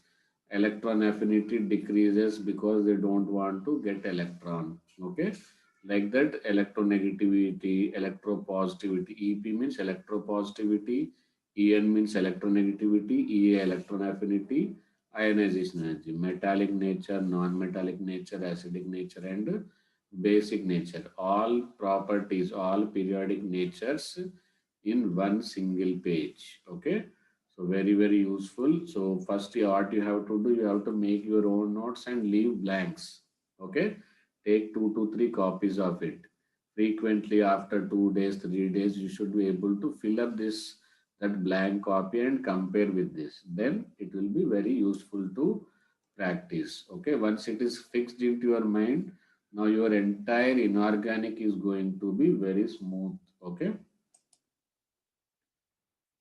Okay,